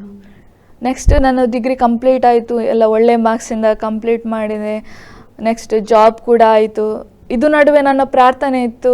ಇದು ಹಾಗೆ 5 ವರ್ಷ ಆಯಿತು. ಆ್ಯಕ್ಚುಲಿ ಅದು ಸಮಸ್ಯೆ, ನಮ್ಮ ಕುಟುಂಬ ಡಿವೈಡ್ ಆಗಿ 5 ವರ್ಷ ಆಗಿತ್ತು. ಪ್ರಾರ್ಥನೆ ಬಿಟ್ಟಿರಲಿಲ್ಲ. ಒಂದಲ್ಲ ಒಂದು ದಿವಸ ದೇವರು ನಮ್ಮನ್ನು ಒಂದು ಮಾಡೇ ಮಾಡ್ತಾನೆ ಅಂತ ಧೈರ್ಯ ಇತ್ತು ನನ್ನಲ್ಲಿ. ಈ ಟೈಮಲ್ಲಿ ಈ ನಡುವೆ ದೇವರು ನನಗೆ ಒಂದು ನಾನು ಹೇಳಿದಲ್ಲ, ವಾಕ್ಯವನ್ನು ಓದಲಿಕ್ಕೆ ಸ್ಟಾರ್ಟ್ ಮಾಡುವಾಗ ದೇವರು ಕೂಡ ನನ್ನ ಜೊತೆ ಮಾತಾಡಲಿಕ್ಕೆ ಸ್ಟಾರ್ಟ್ ಮಾಡಿದ. ಆತನು ನನಗೆ ಒಂದು ವಾಕ್ಯವನ್ನು ಅಲ್ಲಿ ಕೊಟ್ಟ. ಅದು ಮತ್ತಾಯದಲ್ಲಿ ಒಂದು ವಾಕ್ಯ ಇದೆ, ದೇವರು ಫಲ ಕೊಡದ ಮರವನ್ನು ಕಡಿದು ಹಾಕ್ತಾನೆ ಅಂತ. ಸೊ ನನಗೆ ಸ್ವಲ್ಪ ಭಯ ಆಯಿತು. ಅಂದರೆ ನಾನು ಫಲ ಕೊಡಬೇಕು, ಏನು ಫಲ ಕೊಡಬೇಕು, ಯಾವ ರೀತಿ ದೇವರ ಸೇವೆ ಮಾಡಬೇಕು, ನನಗೆ ಫುಲ್ಲು ಕನ್ಫ್ಯೂಷನ್. ಏನು ಮಾಡಬೇಕಂತ ಅರ್ಥ ಆಗ್ತಾ ಇರಲಿಲ್ಲ ನನಗೆ. ಅಂದರೆ ಮೊದಲು ಯಾರಾದರೂ ನನಗೆ ಇದು ಪ್ರವಾದನೆ ಮಾಡಿದ ಕೆಲವು ವಿಷಯಗಳನ್ನು ಕೂಡ ನಾನು ಮರೆತು ಬಿಟ್ಟಿದ್ದೆ ಆ ಟೈಮಲ್ಲಿ. ಹೀಗೆ ಇರುವಾಗ ನನಗೆ ಗಡಿ ಅದೇ ವಾಕ್ಯ ಬರ್ತಾಯಿತ್ತು. ಅಂದರೆ ನೀನು ಫಲ ಕೊಡದ ವೃಕ್ಷ ಆಗಿದ್ದಿ, ಈಗ ದೇವರು ಕಡಿದು ಹಾಕ್ತಾರೆ. ಅದಕ್ಕೆ ನಾನು ಪ್ರೇಯರ್ ನನಗೆ ಏನು ಮಾಡಬೇಕಂತಲೇ ಗೊತ್ತಿಲ್ಲ. ನೀವು ಕಡಿದು ಹಾಕ್ತೇನೆ ಅಂದರೆ ನಾನು ಎಲ್ಲಿ ಹೋಗೋದು, ಹೇಗೆ ಹೇಳೋದು? ನೀವು ಏನಾದರೂ ನನಗೆ ಗೈಡ್ ಮಾಡಿ ಹೇಳಿ, ನನಗೆ ಏನು ಮಾಡಬೇಕು. ನಾನು ಆಗ ಅನಿಸ್ತಿದೆ, ನಾನು ಸ್ವಲ್ಪ ಸಿಂಗಿಂಗಲ್ಲಿ ಸ್ವಲ್ಪ ಸಿಂಗ್ ಮಾಡ್ತೇನೆ, ಮೇ ಬಿ ದೇವರು ನನಗೆ ಸಿಂಗಿಂಗಲ್ಲಿ ಎಬ್ಬಿಸ್ತಾರೆ ಏನಂತ ನಾನು ಮಾಡಿದ ಆಲೋಚನೆ. ನಮ್ಮ ಆಲೋಚನೆ ದೇವರ ಹೌದೌದು. ಹೀಗೆ ಇರುವಾಗ ಒಂದು ದಿವಸ ಒಂದು ಬ್ಯಾಂಗ್ಳೂರಿದ್ದು ಒಂದು ಪಾಸ್ಟರ್ ಬಂದಿದ್ದರು. ಅವರು ಸುವಾರ್ತೆ ಸಾರುವಾಗ ಒಂದು ವಿಷಯ ಹೇಳಿದರು, ಸಾರುವವನಿಲ್ಲದಿದ್ದರೆ ಕೇಳುವವನು ಯಾರು? ನನಗೆ ಅದು ವಿಷಯ ಕೇಳುವಾಗ, ಇದಕ್ಕಿಂತ ಮುಂಚೆ ನನಗೆ ಒಂದು ಸಿಸ್ಟರ್ ಪ್ರವಾದನೆ ಮಾಡಿದರು. ನಾವು ಇದ್ದ ಸಭೆಯಲ್ಲೇ ನೀನು ಇದೇ ಜಾಗದಲ್ಲಿ ನೀನು ಸುವಾರ್ತೆಯನ್ನು ಸಾರ್ತಿ ಅಂತ ಹೇಳಿದರು. ನಂಗೆ ಅದು ಕೂಡ ಮರೆತೋಗಿತ್ತು ಆ ಟೈಮಲ್ಲಿ. ನೆಕ್ಸ್ಟ್ ಏನೆಲ್ಲ ನಿಮಗೆ ಹೇಳಿದ ಅದೆಲ್ಲ ಮರೆತು ಹೋಗಿತ್ತು ನಾನು. ನೆಕ್ಸ್ಟ್ ನನ್ನ ಅಣ್ಣ ಪಾಸ್ಟರ್ ಆಗಿದ್ದರು. ಅವರು ಕೂಡ ನನಗೆ ಹೇಳಿದರು, ನಿಮಗೆ ಪ್ರೀಚಿಂಗ್ ಇದ್ದು ವರದಾನ ಇದೆ, ದೇವರು ನನ್ನ ಪ್ರೀಚಿಂಗೋಸ್ಕರ ಯೂಸ್ ಮಾಡ್ತಾರೆ ಅಂತ. ಅದು ಕೂಡ ನನಗೆ ನೆನಪು ಹೋಗಿತ್ತು. ಈ ಟೈಮಲ್ಲಿ ಇದು ವಾಕ್ಯವನ್ನು ಕೇಳುವಾಗ ನನಗೆ ಗೊತ್ತಾಯಿತು, ಅಂದರೆ ದೇವರು ನನ್ನನ್ನು ಸುವಾರ್ತೆಯನ್ನು ಸಾರೋದಕ್ಕೋಸ್ಕರ ಎಬ್ಬಿಸ್ತಾ ಇದ್ದಾನೆ, ಅವನನ್ನು ರೆಡಿ ಮಾಡ್ತಾ ಇದ್ದಾನೆ. ಮತ್ತು ನನ್ನ ಜೀವಿತದಲ್ಲಿ ಅದು ಪರಿಸ್ಥಿತಿ ಬಂತು, ನಮ್ಮ ಫ್ಯಾಮಿಲಿ ಮ್ಯಾಟರ್ ನನ್ನನ್ನು ಎಬ್ಬಿಸೋದಕ್ಕೋಸ್ಕರನೇ ಆ ಫ್ಯಾಮಿಲಿ ಮ್ಯಾಟರ್ ಬಂದದ್ದು ಆ್ಯಕ್ಚುಲಿ. ಹೀಗೆಲ್ಲ ಆಯಿತು. ನಮ್ಮ ಸಭೆ ಹೋಗ್ತಿದ್ರೆ ನೀವು ಇವತ್ತು ಎಂತ ಹೇಳ್ತೀರಿ, ದೇವರ ವಾಕ್ಯದಲ್ಲಿ ಬೆಳೀತಾ ಇರಲಿಲ್ಲ. ಖಂಡಿತ ನಾನು ಅದೇ ಕೀರ್ತನೆ 20-23 ಓದ್ತಾ ಇದ್ದೆ ಈಗ ಕೂಡ. ಎಲ್ಲ ಮಾಡೋದಕ್ಕೆ ಆತನ ಒಳ್ಳೇದಕ್ಕಾಗಿ. ಖಂಡಿತ. ಹೀಗೆ ಇರುವಾಗ ಒಂದು ನನಗೆ ಏನಾಗ್ತಿತ್ತು, ನಮ್ಮ ಸಭೆಯಲ್ಲಿ ಪಾಸ್ಟರ್ಸ್ ಇದ್ದಾರೆ, ಸುವಾರ್ತೆ ಸಾರುವವರಿದ್ದಾರೆ, ಹಿರಿಯರಿದ್ದಾರೆ, ಅವರು ಸುವಾರ್ತೆ ಸಾರ್ತಾ ಇದ್ದಾರೆ. ಅವರ ಹತ್ರ ನಾನು ಹೋಗಿ ಹೇಳಲಿಕ್ಕೆ ಆಗುದಿಲ್ಲಲ್ಲ, ನನಗೆ ಸುವಾರ್ತೆ ಸಾರುವ ವರದಾನ ಇದೆ, ನನಗೆ ಸುವಾರ್ತೆ ಸಾರ್ಲಿಕ್ಕೆ ಅವಕಾಶ ಕೊಡಿ ಅಂತ ನಾನು ಹೇಳಲಿಕ್ಕೆ ಆಗ್ತದೆ? ಖಂಡಿತ ಇಲ್ಲ. ನಾನು ನನ್ನ ತಾಯಿಗೆ ಬಿಡುಗಡೆ ಆದ ಸ್ಥಳ ಕೇರಳಕ್ಕೆ ಹೋಗಿ ವಾಪಸ್ ಪುನಃ ಹೋದೆ. ನಾನು 1 ವಾರ ಪ್ರಾರ್ಥನಾ ಕೂಟಕ್ಕೆ ಹೋದೆ. ನನಗೆ ಒಂದೇ ಪ್ರೇಯರ್ ಇತ್ತು, ಇದು ನನ್ನ ಇಚ್ಛೆ ಅಲ್ಲ, ನಿನ್ನ ಇಚ್ಛೆ, ಇದರಲ್ಲಿ ನೀನೇ ನನಗೆ ನಡೆಸಬೇಕು. ನನಗೆ ಗೊತ್ತಿಲ್ಲ ನಾನು ಏನು ನಾನು ಯಾರಾದ್ರೂ ಹೇಳಲಿಕ್ಕೆ ಹೋಗುದಿಲ್ಲ, ನೀನೇ ನನ್ನ ನಡೆಸಬೇಕು. ಯಾವ ರೀತಿ ನಾನು ಬೋಧನೆ ಮಾಡಬೇಕು, ಯಾವ ರೀತಿ ನಾನು ಸುವಾರ್ತೆ ಸಾರಬೇಕು, ಅದು ಹೇಗೆ ಮೊದಲ ಹೆಜ್ಜೆ ಇಡಬೇಕು ನನಗೆ ಗೊತ್ತಿಲ್ಲ, ನೀನೇ ನನಗೆ ದಾರಿ ತೋರಿಸ್ಬೇಕು. ಈ ರೀತಿಯಾಗಿ ನಾನು ಪ್ರೇಯರ್ ಮಾಡಿ ವಾಪಸ್ ಬಂದ್ವಿ. ಧ್ಯಾನಕೂಟ ಮುಗಿಸಿ ವಾಪಸ್ ಬಂದ್ವಿ. ವಾಪಸ್ ಬಂದಾಗ ನಂದು ಬ್ಯಾಂಗ್ಳೂರದ್ದು ಇನ್ನೊಂದು ಅಂಕಲ್ ಹೇಳ್ದಲ್ಲ, 23ನೇ ಕೀರ್ತನೆ ಓದ್ಲಿಕ್ಕೆ ಹೇಳ್ತಾ ಇದ್ರು. ಅದು ಅಂಕಲ್ ಊರಿಗೆ ಬಂದರು. ಅವರು ಪ್ರೀಚ್ ಮಾಡಿದರು 25 ದೇವರ ವಾಗ್ದಾನದ ಬಗ್ಗೆ, ವರದಾನಗಳ ಬಗ್ಗೆ ಅವರು ಪ್ರೀಚ್ ಮಾಡಿದರು ಆವತ್ತು. ಲಾಸ್ಟಿಗೆ ಎಂಡ್ ಆಗುವಾಗ ಅವರು ಹೇಳಿದರು, ನೆಕ್ಸ್ಟ್ ಆಗಸ್ಟ್ ತಿಂಗಳಲ್ಲಿ ಎಲ್ಲ ಯೌವನಸ್ಥರು ಇದರಲ್ಲಿ 25 ವರದಾನದಲ್ಲಿ ಯಾವುದಾದ್ರೂ ಒಂದು ವರದಾನದ ಬಗ್ಗೆ ಸುವಾರ್ತೆಯನ್ನು ಸಾರಬೇಕು, 5 ನಿಮಿಷ ಸುವಾರ್ತೆಯನ್ನು ಸಾರಬೇಕು. ನನಗೆ ಎಲ್ಲಿಲ್ಲದ ಒಂಥರ ದೇವರಲ್ಲಿ ಭಕ್ತಿ ವೃದ್ಧಿ ಆಯಿತು. ಯಾಕೆಂದರೆ ನಾನು ಎನಿಸದ ರೀತಿಯಲ್ಲಿ ದೇವರಲ್ಲಿ ಕಾರ್ಯ ಮಾಡಿದರು. ನಾವತ್ತು ಸುವಾರ್ತೆ 25 ಮಂದಿ 25 ವರದಾನಗಳ ಬಗ್ಗೆ ಯವನಸ್ಥರು ಎದ್ದು ನಿಂತು ಅಲ್ಲಿ ಸುವಾರ್ತೆಯನ್ನು ಸಾರಿದ ದಿವಸ ಅದು ತುಂಬ ಏನು ಹೇಳ್ತಾರೆ, ತುಂಬ ಉತ್ತಮವಾದ ದಿವಸ ಅದು ದಿವಸ. ಅದರಿಂದ ನನ್ನ ಸುವಾರ್ತೆಯ ಜೀವಿತ ಸ್ಟಾರ್ಟ್ ಆಯಿತು. ಅಂದರೆ ಅನೇಕರಿಗೆ ಸುವಾರ್ತೆ ಸಾರುವಲ್ಲಿ. ಹೌದು, ನಮ್ಮ ಸಭೆಯಲ್ಲೇ ನಾವು ಯವನಸ್ಥರು ಸುವಾರ್ತೆಯನ್ನು ಸಾರ್ತಾ ಇದ್ದೇವೆ, ಈಗಲೂ ಕೂಡ ಸಾರ್ತಾ ಇದ್ದೇವೆ. ದೇವರು ಬಲವಾಗಿ ನಿಲ್ಲಿಸಿದ್ದಾನೆ ಅನೇಕ ಮಂದಿಯನ್ನು. ಆಗ ನೀವು ಆ ಡಿಗ್ರಿ ಓದಿ ಮುಗಿಸಿದ ಸಮಯ ಅದು ನಿಮ್ಮದು? ಡಿಗ್ರಿ ಓದಿ ಮುಗಿಸಿ ನಾನಾಗ ಜಾಬ್ ಮಾಡ್ತಾ ಇದ್ದೆ. ಎಲ್ಲಿ ಕೆಲಸ? ಉಡುಪಿಯಲ್ಲೇ ಕೆಲಸ? ಉಡುಪಿಯಲ್ಲೇ ಕೆಲಸ ಮಾಡ್ತಾ ಇದ್ದೆ. ಆ ನಂತರ ಮತ್ತೆ ಮುಂದೆ ನಿಮ್ಮ ಜೀವಿತದಲ್ಲಿ ಯಾವ ರೀತಿ ದೇವರು ನಿಮ್ಮನ್ನು ಉಪಯೋಗ? ಇದು ವಿಷಯ ನಡೀತಾ ಇರುವಾಗಲೇ ನನ್ನ ಏನು ಹೇಳ್ತಾರೆ, ನನ್ನ ಮನೆಯಲ್ಲಿ ಪ್ರೆಷರೈಸ್ ಮಾಡಲಿಕ್ಕೆ ಸ್ಟಾರ್ಟ್ ಆಯಿತು ಮದುವೆ ವಿಷಯದಲ್ಲಿ. ಅದು ಎಲ್ಲರ ಮನೆಯಲ್ಲಿ ಇದ್ದದೆ, ಅಂದರೆ ಅವರು ಬದಿ ಮನೆಯವರು ಹೇಳ್ತಾರೆ, ಇವರು ಹೇಳ್ತಾರೆ ಅಂತ. ಮದುವೆ ವಿಷಯದಲ್ಲಿ ನನಗೆ ಆಗ ತುಂಬ ಟೆನ್ಷನ್ ಆಗ್ತಿತ್ತು. ಅಂದರೆ ಅದು ಒಂದು ಸಿಸ್ಟರ್ ಹೇಳಿದ್ರಲ್ಲ, ಇದೇ ಸಭೆಯಲ್ಲಿ ನೀವು ಸುವಾರ್ತೆ ಸಾರಬೇಕು, ಸುವಾರ್ತೆ ಸಾರ್ತೀರಿ ಅಂತ. ಸೊ ನಾನು ಆಗ ಸುವಾರ್ತೆ ಸಾರಲಿಕ್ಕೆ ಸ್ಟಾರ್ಟ್ ಆಗಿ ಒಂದು 4-5 ತಿಂಗಳಾದದಷ್ಟೇ. ನಾನು ಅದೇ ಸಭೆಯಲ್ಲಿ ಹೇಗೆ ಸುವಾರ್ತೆ ಸಾರಲಿಕ್ಕೆ ಆಗ್ತದೆ, ನಾವು ಅಲ್ಲಿಂದ ಹೋದರೆ? ನನಗೆ ಹಾಗಾಗಿ ನನಗೆ ಮದುವೆ ಮಾಡಬೇಕಂತ ನನಗೆ ಇಷ್ಟನೇ ಇರಲಿಲ್ಲ, ನನಗೆ ಮದುವೆ ಆಗಲಿಕ್ಕೇ ಇಲ್ಲ ಅಂತ ನಾನು ಒಂದು ಡಿಸೈಡ್ ಮಾಡಿಬಿಟ್ಟೆ. ಆದರೆ ನನ್ನ ಫ್ಯಾಮಿಲಿಯವರು ಬಿಡ್ತಾನೆ ಇರಲಿಲ್ಲ, ನನಗೆ ಇನ್ನೂ ಕೂಡ ಪ್ರೆಷರೈಸ್ ಮಾಡ್ತಾಯಿದ್ರು, ಮದುವೆ ಆಗಬೇಕು, ನೀನು ಒಂಟಿಯಾಗಿ ಜೀವಿಸಬಾರ್ದು, ಈಗ ನಿನಗೆ ಗೊತ್ತಾಗೋದಿಲ್ಲ, ಆದರೆ ಫ್ಯೂಚರಲ್ಲಿ ನಿನಗೆ ಒಂದು ಸಂಗಾತಿ ಅಂತ ಬೇಕು ಅಂತ. ಆ ಟೈಮಲ್ಲಿ ಕೆಲವರಿಗೆ ಇದು ಸಿಲ್ಲಿ ಅಂತ ಕಾಣ್ಬೋದು, ಆದರೆ ನನ್ನ ಜೀವಿತದಲ್ಲಿ ನನ್ನ ಗಂಡನನ್ನು ಆಯ್ಕೆ ಮಾಡಿದ್ದು ನನ್ನ ದೇವರೇ. ನಾನು ಹೀಗೆ ಪ್ರಾರ್ಥನೆ ಮಾಡುವಾಗ ನಾನು ತುಂಬ ನೋವಲ್ಲಿ ಪ್ರಾರ್ಥನೆ ಮಾಡಿದೆ, ದೇವರೇ ನನಗೆ ಯಾರನ್ನೋ ಮದುವೆ ಆಗಲಿಕ್ಕಿಲ್ಲ, ನನ್ನ ತಂದೆ ತಾಯಿ ತೋರಿಸಿ ಇವನನ್ನು ಆಗು ಅಂದರೆ ನನಗೆ ಆಗಲಿಕ್ಕಿಲ್ಲ, ನನಗೆ ನೀನು ತೋರಿಸು, ನೀನು ತೋರಿಸಿದವನನ್ನು ನಾನು ಆಗ್ತೇನೆ, ಹೇಗೆ ಇರಲಿ ಏನೇ ಇರಲಿ ನೀನು ಆರಿಸಿದವನಾಗಬೇಕು. ಮಿಡ್ಲಲ್ಲಿ ತುಂಬ ಮಂದಿ ನಾನು ನೋಡಲಿಕ್ಕೆ ಕೂಡ ಬಂದಿದ್ದರು. ಅದು ಒಂದು ಸಂಗತಿ ಹೇಳ್ತೇನೆ. ನಾನೊಂದು ಹೇಳ್ತಾರಲ್ಲ, ಒಂದು 23ನೇ ವಯಸ್ಸಿನಲ್ಲಿ ನನಗೆ ಒಂದು ಹುಡುಗ ನೋಡಲಿಕ್ಕೆ ಬಂದಿದ್ದ. ಅದು ಏನಾಗಿತ್ತು ಅಂದರೆ, ಅವನ ತಾಯಿ ತುಂಬ ಪ್ರಾರ್ಥನೆಯ ತಾಯಿ, ತುಂಬ ಒಳ್ಳೆಯವರು, ನನಗೆ ತುಂಬ ಅವರಲ್ಲಿ ಸ್ಪಿರಿಚುವಲ್ ಆಗಿ ತುಂಬ ಕನೆಕ್ಟ್ ಆಗ್ತಾ ಇದ್ದೆ ನಾನು, ತುಂಬ ಒಳ್ಳೆಯಿದ್ರು. ಆದರೆ ಅದು ಮಗ ಪ್ರಾರ್ಥನೆಯಲ್ಲಿ ಇಲ್ಲ. ಈ ಸಮಯದಲ್ಲಿ ನನಗೆ ಏನೋ ಮನಸ್ಸಿಲ್ಲ, ಆದರೆ ಎಲ್ಲ ಕೂಡ ಡಿಸೈಡ್ ಆಯಿತು. ಏಪ್ರಿಲಲ್ಲಿ ಎಂಗೇಜ್ಮೆಂಟ್, ಡಿಸೆಂಬರಲ್ಲಿ ಮದುವೆ, ಈ ರೀತಿ ಎಲ್ಲ ಆಗಲಿಕ್ಕೆ ಸ್ಟಾರ್ಟ್ ಆಗುವಾಗ ನನಗೆ ಸಮಾಧಾನ ಇಲ್ಲ. ನಾನು ಯಾರ ಹತ್ರ ಹೇಳುವಾಗೇ ಇಲ್ಲ. ಆ ಟೈಮಲ್ಲಿ ಪ್ರೇಯರ್ ಮಾಡಿದಾಗ ನಾನು ಪ್ರೇಯರ್ ಮಾಡಿದೆ, ದೇವರೇ ನಾನು ಈ ಹುಡುಗನಿಗೆ ಇಲ್ಲ ಅಂತ ನಾನು ಹೇಳೋದಿಲ್ಲ, ನೀನೇ ತಪ್ಪಿಸಬೇಕು. ಇದು ಹೌದಾದರೆ ಓಕೆ, ನಾನು ಇವರನ್ನೇ ಮದುವೆ ಆಗ್ತೇನೆ, ಆದರೆ ಇದು ಅಲ್ಲದಿದ್ದರೆ ನನಗೆ ನಾಳೆನೇ ತಪ್ಪಬೇಕು. ನೆಕ್ಸ್ಟ್ ಡೇ ಏನಾಯಿತು, ಅವರಿಂದಲೇ ರಿಜೆಕ್ಷನ್ ಆಯಿತು. ಅಂದರೆ ಅವರನ್ನು ಯಾರು ಕರ್ಕೊಂಡು ಬಂದಿದ್ರು ಅವರು ಹೇಳಿದ್ರು ಇದು ಹುಡುಗ ಬೇಡ, ಬೇರೆವು ನೋಡುವ, ಅವಳಿಗೆ ಒಳ್ಳೆ ಹುಡುಗ ಸಿಗ್ತಾರೆ, ಆ ರೀತಿಯೆಲ್ಲ ಅದು ಬೇರೆ ಆಯಿತು, ಸಪ್ರೇಟ್ ಆಯಿತು. ಈ ರೀತಿಯಲ್ಲಿ ಇರುವಾಗ ನಂತರ ನಾನು ಹೇಳಿದಲ್ಲ, ಪ್ರೆಷರೈಸ್ ತುಂಬ ಜಾಸ್ತಿ ಆಗಲಿಕ್ಕೆ ಸ್ಟಾರ್ಟ್ ಆಯಿತು. ನನ್ನ ಅಣ್ಣ ಇವನ್ ನೀನು ಮದುವೆ ಆಗಿದ್ರೆ ನಾನು ಕೂಡ ಮದುವೆ ಆಗೋದಿಲ್ಲ, ಆ ರೀತಿಯಲ್ಲಿ ಹೇಳಲಿಕ್ಕೆಲ್ಲ ಸ್ಟಾರ್ಟ್ ಮಾಡಲಿಲ್ಲ.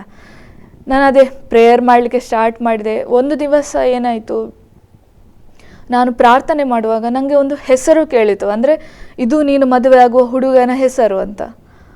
ಆ್ಯಕ್ಚುಲಿ ಅದು ಹುಡುಗನ ಪರಿಚಯ ಇತ್ತು ನನಗೆ, ಆದರೆ ಅದು ಹುಡುಗ ಅಂತ ನನಗೆ ಹೆಸರು ತುಂಬ ಮಂದಿ ಅದು ಸೇಮ್ ಇರ್ತದೆ. ಸೊ ನೆಕ್ಸ್ಟ್ ಡೇ ನನಗೆ ಅಂದರೆ ಹೆಸರು ಹೇಳಿದರೆ ನನಗೆ ಹೇಗೆ ಗೊತ್ತಾಗ್ತದೆ, ನನಗೆ ಆಗ ನೆಕ್ಸ್ಟ್ ನಾನು ಪ್ರೇಯರ್ ಮಾಡುವಾಗ ನನಗೊಂದು ವಿಷನ್ ಕಾಣಿತು. ವಿಷನಲ್ಲಿ ಏನಿತ್ತಂದರೆ, ಒಂದು ವೈಟ್ ಕಲರ್ ಸ್ಟೇಜಲ್ಲಿ ಆ ಹುಡುಗ ಮತ್ತು ನಾನು ಸ್ಟೇಜಲ್ಲಿ ನಿಂತಿದ್ದೇವೆ. ಅಂದರೆ ಅವರು ಸ್ತುತಿಗೀತೆಯನ್ನು ಹಾಡ್ತಾ ಇದ್ದಾರೆ, ನಾನು ಅವರೊಟ್ಟಿಗೆ ಎಂತ ಹೇಳ್ತಾರೆ ಮೈಕ್ ಹಿಡಿದು ನಿಂತಿದ್ದೇನೆ. ಈ ರೀತಿಯಲ್ಲಿರುವ ನನಗೆ ತುಂಬ ಹೆದರಿ ಹೋದೆ, ಯಾಕೆಂದರೆ ಅದು ನನ್ನ ಸಭೆಯ ಸದಸ್ಯನೇ.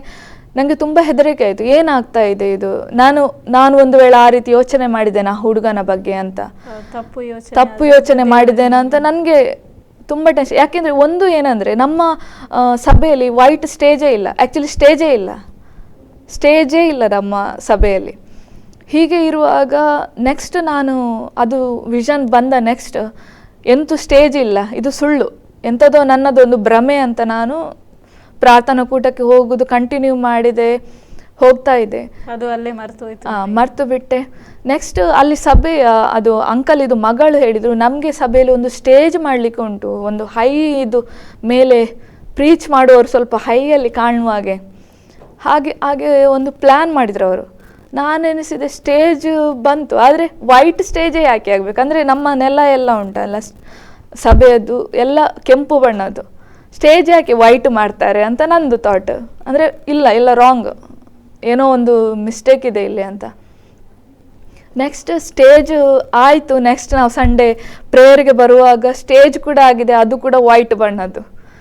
ನನಗೆ ಎಂತ ಮಾಡಬೇಕಂತ ಗೊತ್ತಾಗ್ತಾ ಇರಲಿಲ್ಲ. ನಾನು ಮೊದಲೇ ಹೇಳಿದಾಗ ನನಗೆ ಯಾರ ಹತ್ರ ಹೇಳುವಾಗಿಲ್ಲ, ಅದು ಹುಡುಗನೊಟ್ಟಿಗೆ, ಹೌದು, ನಾನು ಅದು ಹುಡುಗನ ಹತ್ರ ಹೋಗಿ ಅಂತ ಮಾತಾಡುವಾಗೆ ಇಲ್ಲ. ಈ ರೀತಿಯಾಗಿ ಸಮಸ್ಯೆ ಎಂತ ಹೇಳ್ತಾರೆ, ನನಗೆ ಅದು ಸಮಸ್ಯೆ ಥರ ಕಾಣ್ತಾ ಇತ್ತು. ನಾನು ಇನ್ನೂ ಕೂಡ ಪ್ರೇಯರ್ ಮಾಡಿದೆ, ನನಗೆ ಕನ್ಫರ್ಮೇಷನ್ ಕೊಡು, ಇನ್ನೊಂದು ಕನ್ಫರ್ಮೇಷನ್. ನನಗೆ ದೇವರು ಕನ್ಫರ್ಮ್ ಮೇಲೆ ಕನ್ಫರ್ಮ್ ಮಾಡ್ತಾಯಿದ್ರು. ನಾನು ಎಷ್ಟು ಸಿಲ್ಲಿಯಾಗಿ ಪ್ರೇಯರ್ ಮಾಡಿ, ನನಗೆ ವಾಕ್ಯದಲ್ಲಿ ಕೂಡ ಅವನ ಹೆಸರನ್ನು ನನಗೆ ತೋರಿಸುವಂತ, ವಾಕ್ಯದಲ್ಲಿ ಕೂಡ ಆ ಹುಡುಗನ ಹೆಸರನ್ನು ದೇವರು ತೋರಿಸಿದ್ರು ನನಗೆ. ಆದರೂ ಕೂಡ ನನಗೆ ನಂಬಲಿಕ್ಕೆ ಆಗಲಿಲ್ಲ. ನೆಕ್ಸ್ಟ್ ನಾನು ತುಂಬ ಇರಿಟೇಷನ್ ಆದೆ, ನನಗೆ ಎಂತ ಮಾಡಬೇಕಂತ ಗೊತ್ತಾಗಲಿಲ್ಲ. ಅಂದರೆ ಆ ಹುಡುಗನದ್ದು ನಾನು ಮಾತಾಡ್ತಾ ಇದ್ದೆ, ಆದರೆ ಅಷ್ಟು ಕ್ಲೋಸ್ನೆಸ್ ಇರಲಿಲ್ಲ, ನಾನು ಅವನಿಗೆ ಅದು ವಿಷಯವನ್ನು ಹೇಳುವಾಗೆ ಇರಲಿಲ್ಲ. ನಂದು ಬ್ಯಾಂಗ್ಳೂರಿದ್ದು ಅಂಕಲ್ ಹೇಳಿದೆ ಅಲ್ಲ, ಅವರ ಅಂಕಲ್ ಹತ್ರ ನಾನು ಕಾಲಲ್ಲಿ ಹೇಳಿದೆ, ಈ ರೀತಿಯಾಗಿ ಸಮಸ್ಯೆ ಆಗ್ತಿದೆ ಅಂಕಲ್. ಅದು ಹುಡುಗನ ಬಗ್ಗೆ ನಾನು ಅವ್ರಿಗೆ ಏನು ಹೇಳಿಲ್ಲ, ಯಾರು ಹುಡುಗ ಅಂತ ಏನು ಹೇಳಿಲ್ಲ, ಆದರೆ ನನಗೆ ಈ ರೀತಿಯಾಗಿ ವಿಷನ್ ಕಾಣ್ತಾ ಇದೆ ಅಂಕಲ್. ಆ ರೀತಿ ಅವ್ರು ಹೇಳುವಾಗ ಅವರು ಒಂದು ವಿಷಯ ಹೇಳಿದರು ನನಗೆ, ದೇವರ ಇಚ್ಛೆ ಇಲ್ಲದೆ ಯಾವುದು ಕೂಡ ನಿನ್ನ ಜೀವಿತದಲ್ಲಿ ಸಂಭವಿಸುವುದಿಲ್ಲ. ದೇವರ ಇಚ್ಛೆ ಇದ್ರೆ ಉಂಟಲ್ಲ, ಅದನ್ನು ಯಾರು ತಡೆಯಲಿಕ್ಕೆ ಸಹ ಸಾಧ್ಯ ಇಲ್ಲ ಅಂತ ಹೇಳಿದರು. ಈ ರೀತಿಯಾಗಿ ಅವ್ರು ಹೇಳುವಾಗ ನನಗೆ ಅವರು ತುಂಬ ಪ್ರಾರ್ಥನೆಯಲ್ಲಿ ಬಲಗೊಳಿಸ್ತಾ ಇದ್ರು. ನಾನು ಕೂಡ ನಾನು ಪ್ರೇಯರ್ ಮಾಡಿದೆ. ಈ ರೀತಿ ಆಗುವಾಗ ನನ್ನ ಜೊತೆ ನಂದು ಬಾಬಿ ಇದ್ದಾರೆ, ನಂದು ಕಸಿನ್ ಅಣ್ಣನಿದ್ದು ಹೆಂಡತಿ, ಅವರು ಕೂಡ ನನಗೆ ಪ್ರಾರ್ಥನೆಯಲ್ಲಿ ತುಂಬ ಸಹಕಾರ ಮಾಡಿದರು. ಮಿಡ್ಲಲ್ಲಿ ಒಂದು ಏನಾಯ್ತು ಅಂದರೆ, ಹೇಳ್ತಾರಲ್ಲ, ನಾನು ಕ್ಲೋಸ್ ಫ್ರೆಂಡ್ಸಿಗೆ ಹೇಳಿದೆ. ಆ ಟೈಮಲ್ಲಿ ಅದು ಸ್ವಲ್ಪ ವಿಷಯ ಆಚೆ ಈಚೆ ಆಯಿತು, ಗಲಿಬಿಲಿ ಸ್ಟಾರ್ಟ್ ಆಯಿತು ಮಿಡ್ಲಲ್ಲಿ. ಅದು ಹುಡುಗನಿಗೆ ಕೂಡ ವಿಷಯ ಗೊತ್ತಾಯಿತು. ಆ ಹುಡುಗ ನಾನು ಆ ರೀತಿ ಯೋಚನೆನೇ ಮಾಡಲಿಲ್ಲ, ಇದೆಂಥ ವಿಷಯ, ಆ ರೀತಿ ಎಲ್ಲ ಹೇಳಲಿಕ್ಕೆ ಸ್ಟಾರ್ಟ್ ಆಯಿತು. ನೆಕ್ಸ್ಟ್ ನಾನು ಅಲ್ಲಿ ಬಿಟ್ಟುಬಿಟ್ಟೆ. ನನಗೆ ಅಂದರೆ ಆ ಹುಡುಗನ ಬಗ್ಗೆ ಪ್ರೀತಿ ಇಲ್ಲ, ಪ್ರೇಮ ಏನೂ ಇಲ್ಲ. ಅಂದರೆ ದೇವರು ನನಗೆ ತೋರಿಸಿದ ಹುಡುಗ ಅಂತ ನನಗೆ ಅಷ್ಟೇ ಇತ್ತು. ಅಂದರೆ ಅದು ವಿಷಯ ಗಲಿಬಿಲಿ ಸ್ಟಾರ್ಟ್ ಆದ. ನಾನು ಏನೋ ನನ್ನ ಯೋಚನೆ ಇರಬೇಕಿದು, ಆ ರೀತಿ ಆಯಿತು, ಇರಲಿ, ನಾನು ಇನ್ನು ಮುಂದಕ್ಕೆ ಹೋಗ್ತೇನೆ, ದೇವರ ಸೇವೆಯಲ್ಲಿ ಮುಂದಕ್ಕೆ ಹೋಗ್ತೇನೆ ಅಂತ ನಾನು ಮುಂದಕ್ಕೆ ಹೋಗ್ತಾ ಇದ್ದೆ. ಆದರೆ ನಂದು ಅಂಕಲ್ ಮತ್ತು ನನ್ನ ಬಾವಿ ಹೇಳಿದ, ಅವರು ತುಂಬ ಪ್ರೇಯರಲ್ಲಿದ್ದವರು. ಅವರು ಹೇಳಿದರು, ಯಾವತ್ತೂ ದೇವರ ಇಚ್ಛೆಯ ನಡುವೆ ಮನುಷ್ಯರನ್ನು ಯಾವತ್ತೂ ತರಬೇಡ ಅಂತ. ನಿನ್ನ ಮತ್ತು ದೇವರ ನಡುವಲ್ಲಿ ಏನೆಲ್ಲ ಸಂಭಾಷಣೆ ಆಗ್ತದೆ ಅದು ದೇವರ ಕೈಯಲ್ಲಿ ಬಿಟ್ಟು ಬಿಡು, ಅವರೇ ನಡೆಸ್ತಾರೆ ಅದ ವಿಷಯಕ್ಕೆ. ಸ್ವಲ್ಪ ಸಮಯದ ನಂತರ ಆ ವ್ಯಕ್ತಿ, ಯಾರು ನನ್ನ ಹೆಸರು ನಾನು ಕೇಳ್ತಾ ಇದ್ದೆ, ಆ ವಿಷನಲ್ಲಿ ತೋರಿಸಿದ ವ್ಯಕ್ತಿ ನನಗೆ ಸ್ವತಃ ಕಾಲ್ ಮಾಡಿ ನಾನು ನಿನ್ನನ್ನು ಮದುವೆ ಆಗ್ತೀನಿ ಅಂತ ಹೇಳಿದರು. ಅದು ಆಗಿ ಒಂದು ವರ್ಷನೇ ಆಗಿತ್ತು ಆಕ್ಚುಲಿ. ಅದು ವಿಷಯ ಎಲ್ಲ ಎಂಡ್ ಆಗಿ ಕೂಲ್ ಆಗಿ, ಒಂದು ವರ್ಷ ನೀವು ದೇವರ ಹತ್ರ ಪ್ರೇಯರ್ ನಿನ್ನ ಇಚ್ಛೆಯಾಗಿ ಆಗ್ಲಿ. ನಾನು ಆ ಹುಡುಗನೇ ಬೇಕಂತ ಏನು ಹೇಳ್ತಾ ಇರಲಿಲ್ಲ.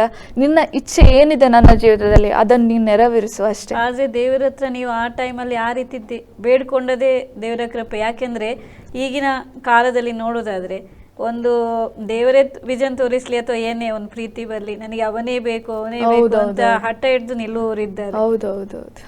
ಆದ್ರೆ ನೀವು ದೇವರ ಕೃಪೆಯಿಂದ ದೇವರ ಚಿತ್ತಕ್ಕೆಲ್ಲವನ್ನು ಒಪ್ಪಿಸಿಕೊಟ್ಟೆ. ಎಲ್ಲ ಅವರ ಚಿತ್ತಕ್ಕೆ ಒಪ್ಪಿಸಿಕೊಟ್ಟೆ. ನಾನು ಏನು ಮಾಡ್ಬೇಕಂತ ನನಗೆ ಎಂತ ಹೇಳ್ತಾರೆ, ನನಗೆ ಪ್ರಾರ್ಥನೆಯಲ್ಲಿ ಮುಂದುವರಿಬೇಕು. ನಂಗಂದರೆ ನಾನು ಒಂದು ಹೆಜ್ಜೆ ಮುಂದೆ ಇಟ್ಟಾಗಿತ್ತು ಸುವಾರ್ತೆಗೆ, ನನ್ನ ದೇವರ ಜೊತೆ ನಡೆಯಲಿಕ್ಕೆ ನಾನು ಮುಂದೆ ಹೆಜ್ಜೆ ಇಟ್ಟಾಗಿತ್ತು. ನನಗೆ ಇನ್ನು ಹಿಂದೆ ನೋಡಲಿಕ್ಕಿಲ್ಲ. ನನಗೆ ಎಷ್ಟೇ ಕಷ್ಟ ಆಗಲಿ, ಎಷ್ಟೇ ನನ್ನ ಬಗ್ಗೆ ಕೀಳಾಗಿ ಯಾರಾದರೂ ಮಾತಾಡಲಿ, ನನಗೆ ಹಿಂದೆ ನೋಡಲಿಕ್ಕಿರಲಿಲ್ಲ.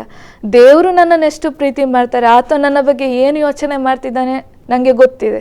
ಸೊ ಮನುಷ್ಯರು ನನಗೆ ಏನ ಬಗ್ಗೆ ಏನು ಹೇಳ್ತಾರೆ ಅದು ನನಗೆ ಬೇಡ ಇತ್ತು. ಹೀಗೆ ಮುಂದುವರೆಯುವಾಗ ಆ ವ್ಯಕ್ತಿ ನನಗೆ ಕಾಲ್ ಮಾಡಿದರು. ಡೈರೆಕ್ಟ್ ನಿಮಗೆ ಕಾಲ್ ಮಾಡಿ ಹೇಳಿದ್ರು? ಹೌದೌದು, ನನಗೆ ಕಾಲ್ ಮಾಡಿ ಹೇಳಿದರು, ನನಗೆ ದೇವರು ನನ್ನ ಹತ್ರ ಕೂಡ ಮಾತಾಡ್ತಿದ್ದಾರೆ, ನಿನ್ನನ್ನು ಮದುವೆ ಆಗಲಿಕ್ಕೆ ನನಗೆ ಕೂಡ ಏನೋ ಒಂದು ಬರ್ತಾ ಇದೆ ಮನಸ್ಸು ಅಂತ. ಅವರಿಗೆ ದೇವರು ಮನಸ್ಸಲ್ಲಿ ಆಗ್ತಿದ್ದಾರೆ, ನಾನೇ ಅವರ ಎಂತ ಹೇಳ್ತಾರೆ ಸಂಗಾತಿ ಅಂತ ಅವರಿಗೆ ದೇವರು ತೋರಿಸಿಕೊಟ್ರು ಆ ನಡುವಲ್ಲಿ. ಸೊ ನಮ್ಮ ಮದುವೆ ಆಯಿತು, ಒಳ್ಳೆ ರೀತಿಯಲ್ಲಿ ಮದುವೆ, ಮನೆಯಲ್ಲೆಲ್ಲ ಒಪ್ಪಿ. ಅವರ ಮನೆಯಲ್ಲಿ ಕೂಡ ಆ್ಯಕ್ಚುಲಿ ಅವರ ಮನೆಯಲ್ಲಿ ಅವರೊಬ್ಬರು ಬಿಟ್ಟರು ಬೇರೆ ಯಾರು ಕೂಡ ವಿಶ್ವಾಸಿಗಳಿಲ್ಲ, ಅವರೊಬ್ಬರೇ ವಿಶ್ವಾಸಿ ಇರೋದು. ಸೊ ಅವರು ಕೂಡ ಒಪ್ಪಿದ್ರು ನಮ್ಮ ಮದುವೆಗೆ, ಅವರ ಮನೆಯಲ್ಲೆಲ್ಲ ಒಪ್ಪಿದ್ರು. ಹೌದೌದೌದು. ಅವರು ಉಚ್ಚಿಲದಲ್ಲಿ ಇರುವವರು, ನಾವು ಸುಭಾಷ್ ನಗರ. ನಾವು ನಮ್ಮ ಮನೆಯವರೆಲ್ಲ ಮಾತಾಡಿ ಮದುವೆ ಎಲ್ಲ ಆಯ್ತು, ಒಳ್ಳೆ ರೀತಿಯಲ್ಲಿ ನಡೆಸು. ಪ್ರವೀಣ್ ಅಂತ, ಅವರು ದೇವರ ಸೇವೆ ಮಾಡ್ತಾರೆ. ಅವರು ಕೂಡ ದೇವರ ಸೇವೆ ಮಾಡ್ತೀವಿ. ನಾವು ಆ್ಯಕ್ಚುಲಿ ನಾನು ಯೋಚನೆ ಮಾಡ್ತೀನಿ, ನಮ್ಮನ್ನು ಒಂದು ಮಾಡಿದ ವಿಷಯ ಏನು ಅಂತ ನನಗೆ ಆಗ ಕೂಡ ಯೋಚನೆ ಇತ್ತು. ಅಂದರೆ ಆ ವಿಷನ್ ಬರುವಾಗ ನಮ್ಮ ಇಬ್ಬರನ್ನು ಒಂದು ಮಾಡಿದ ಏನು ವಿಷಯ, ಯಾಕೆ ಇರ್ಬೋದು.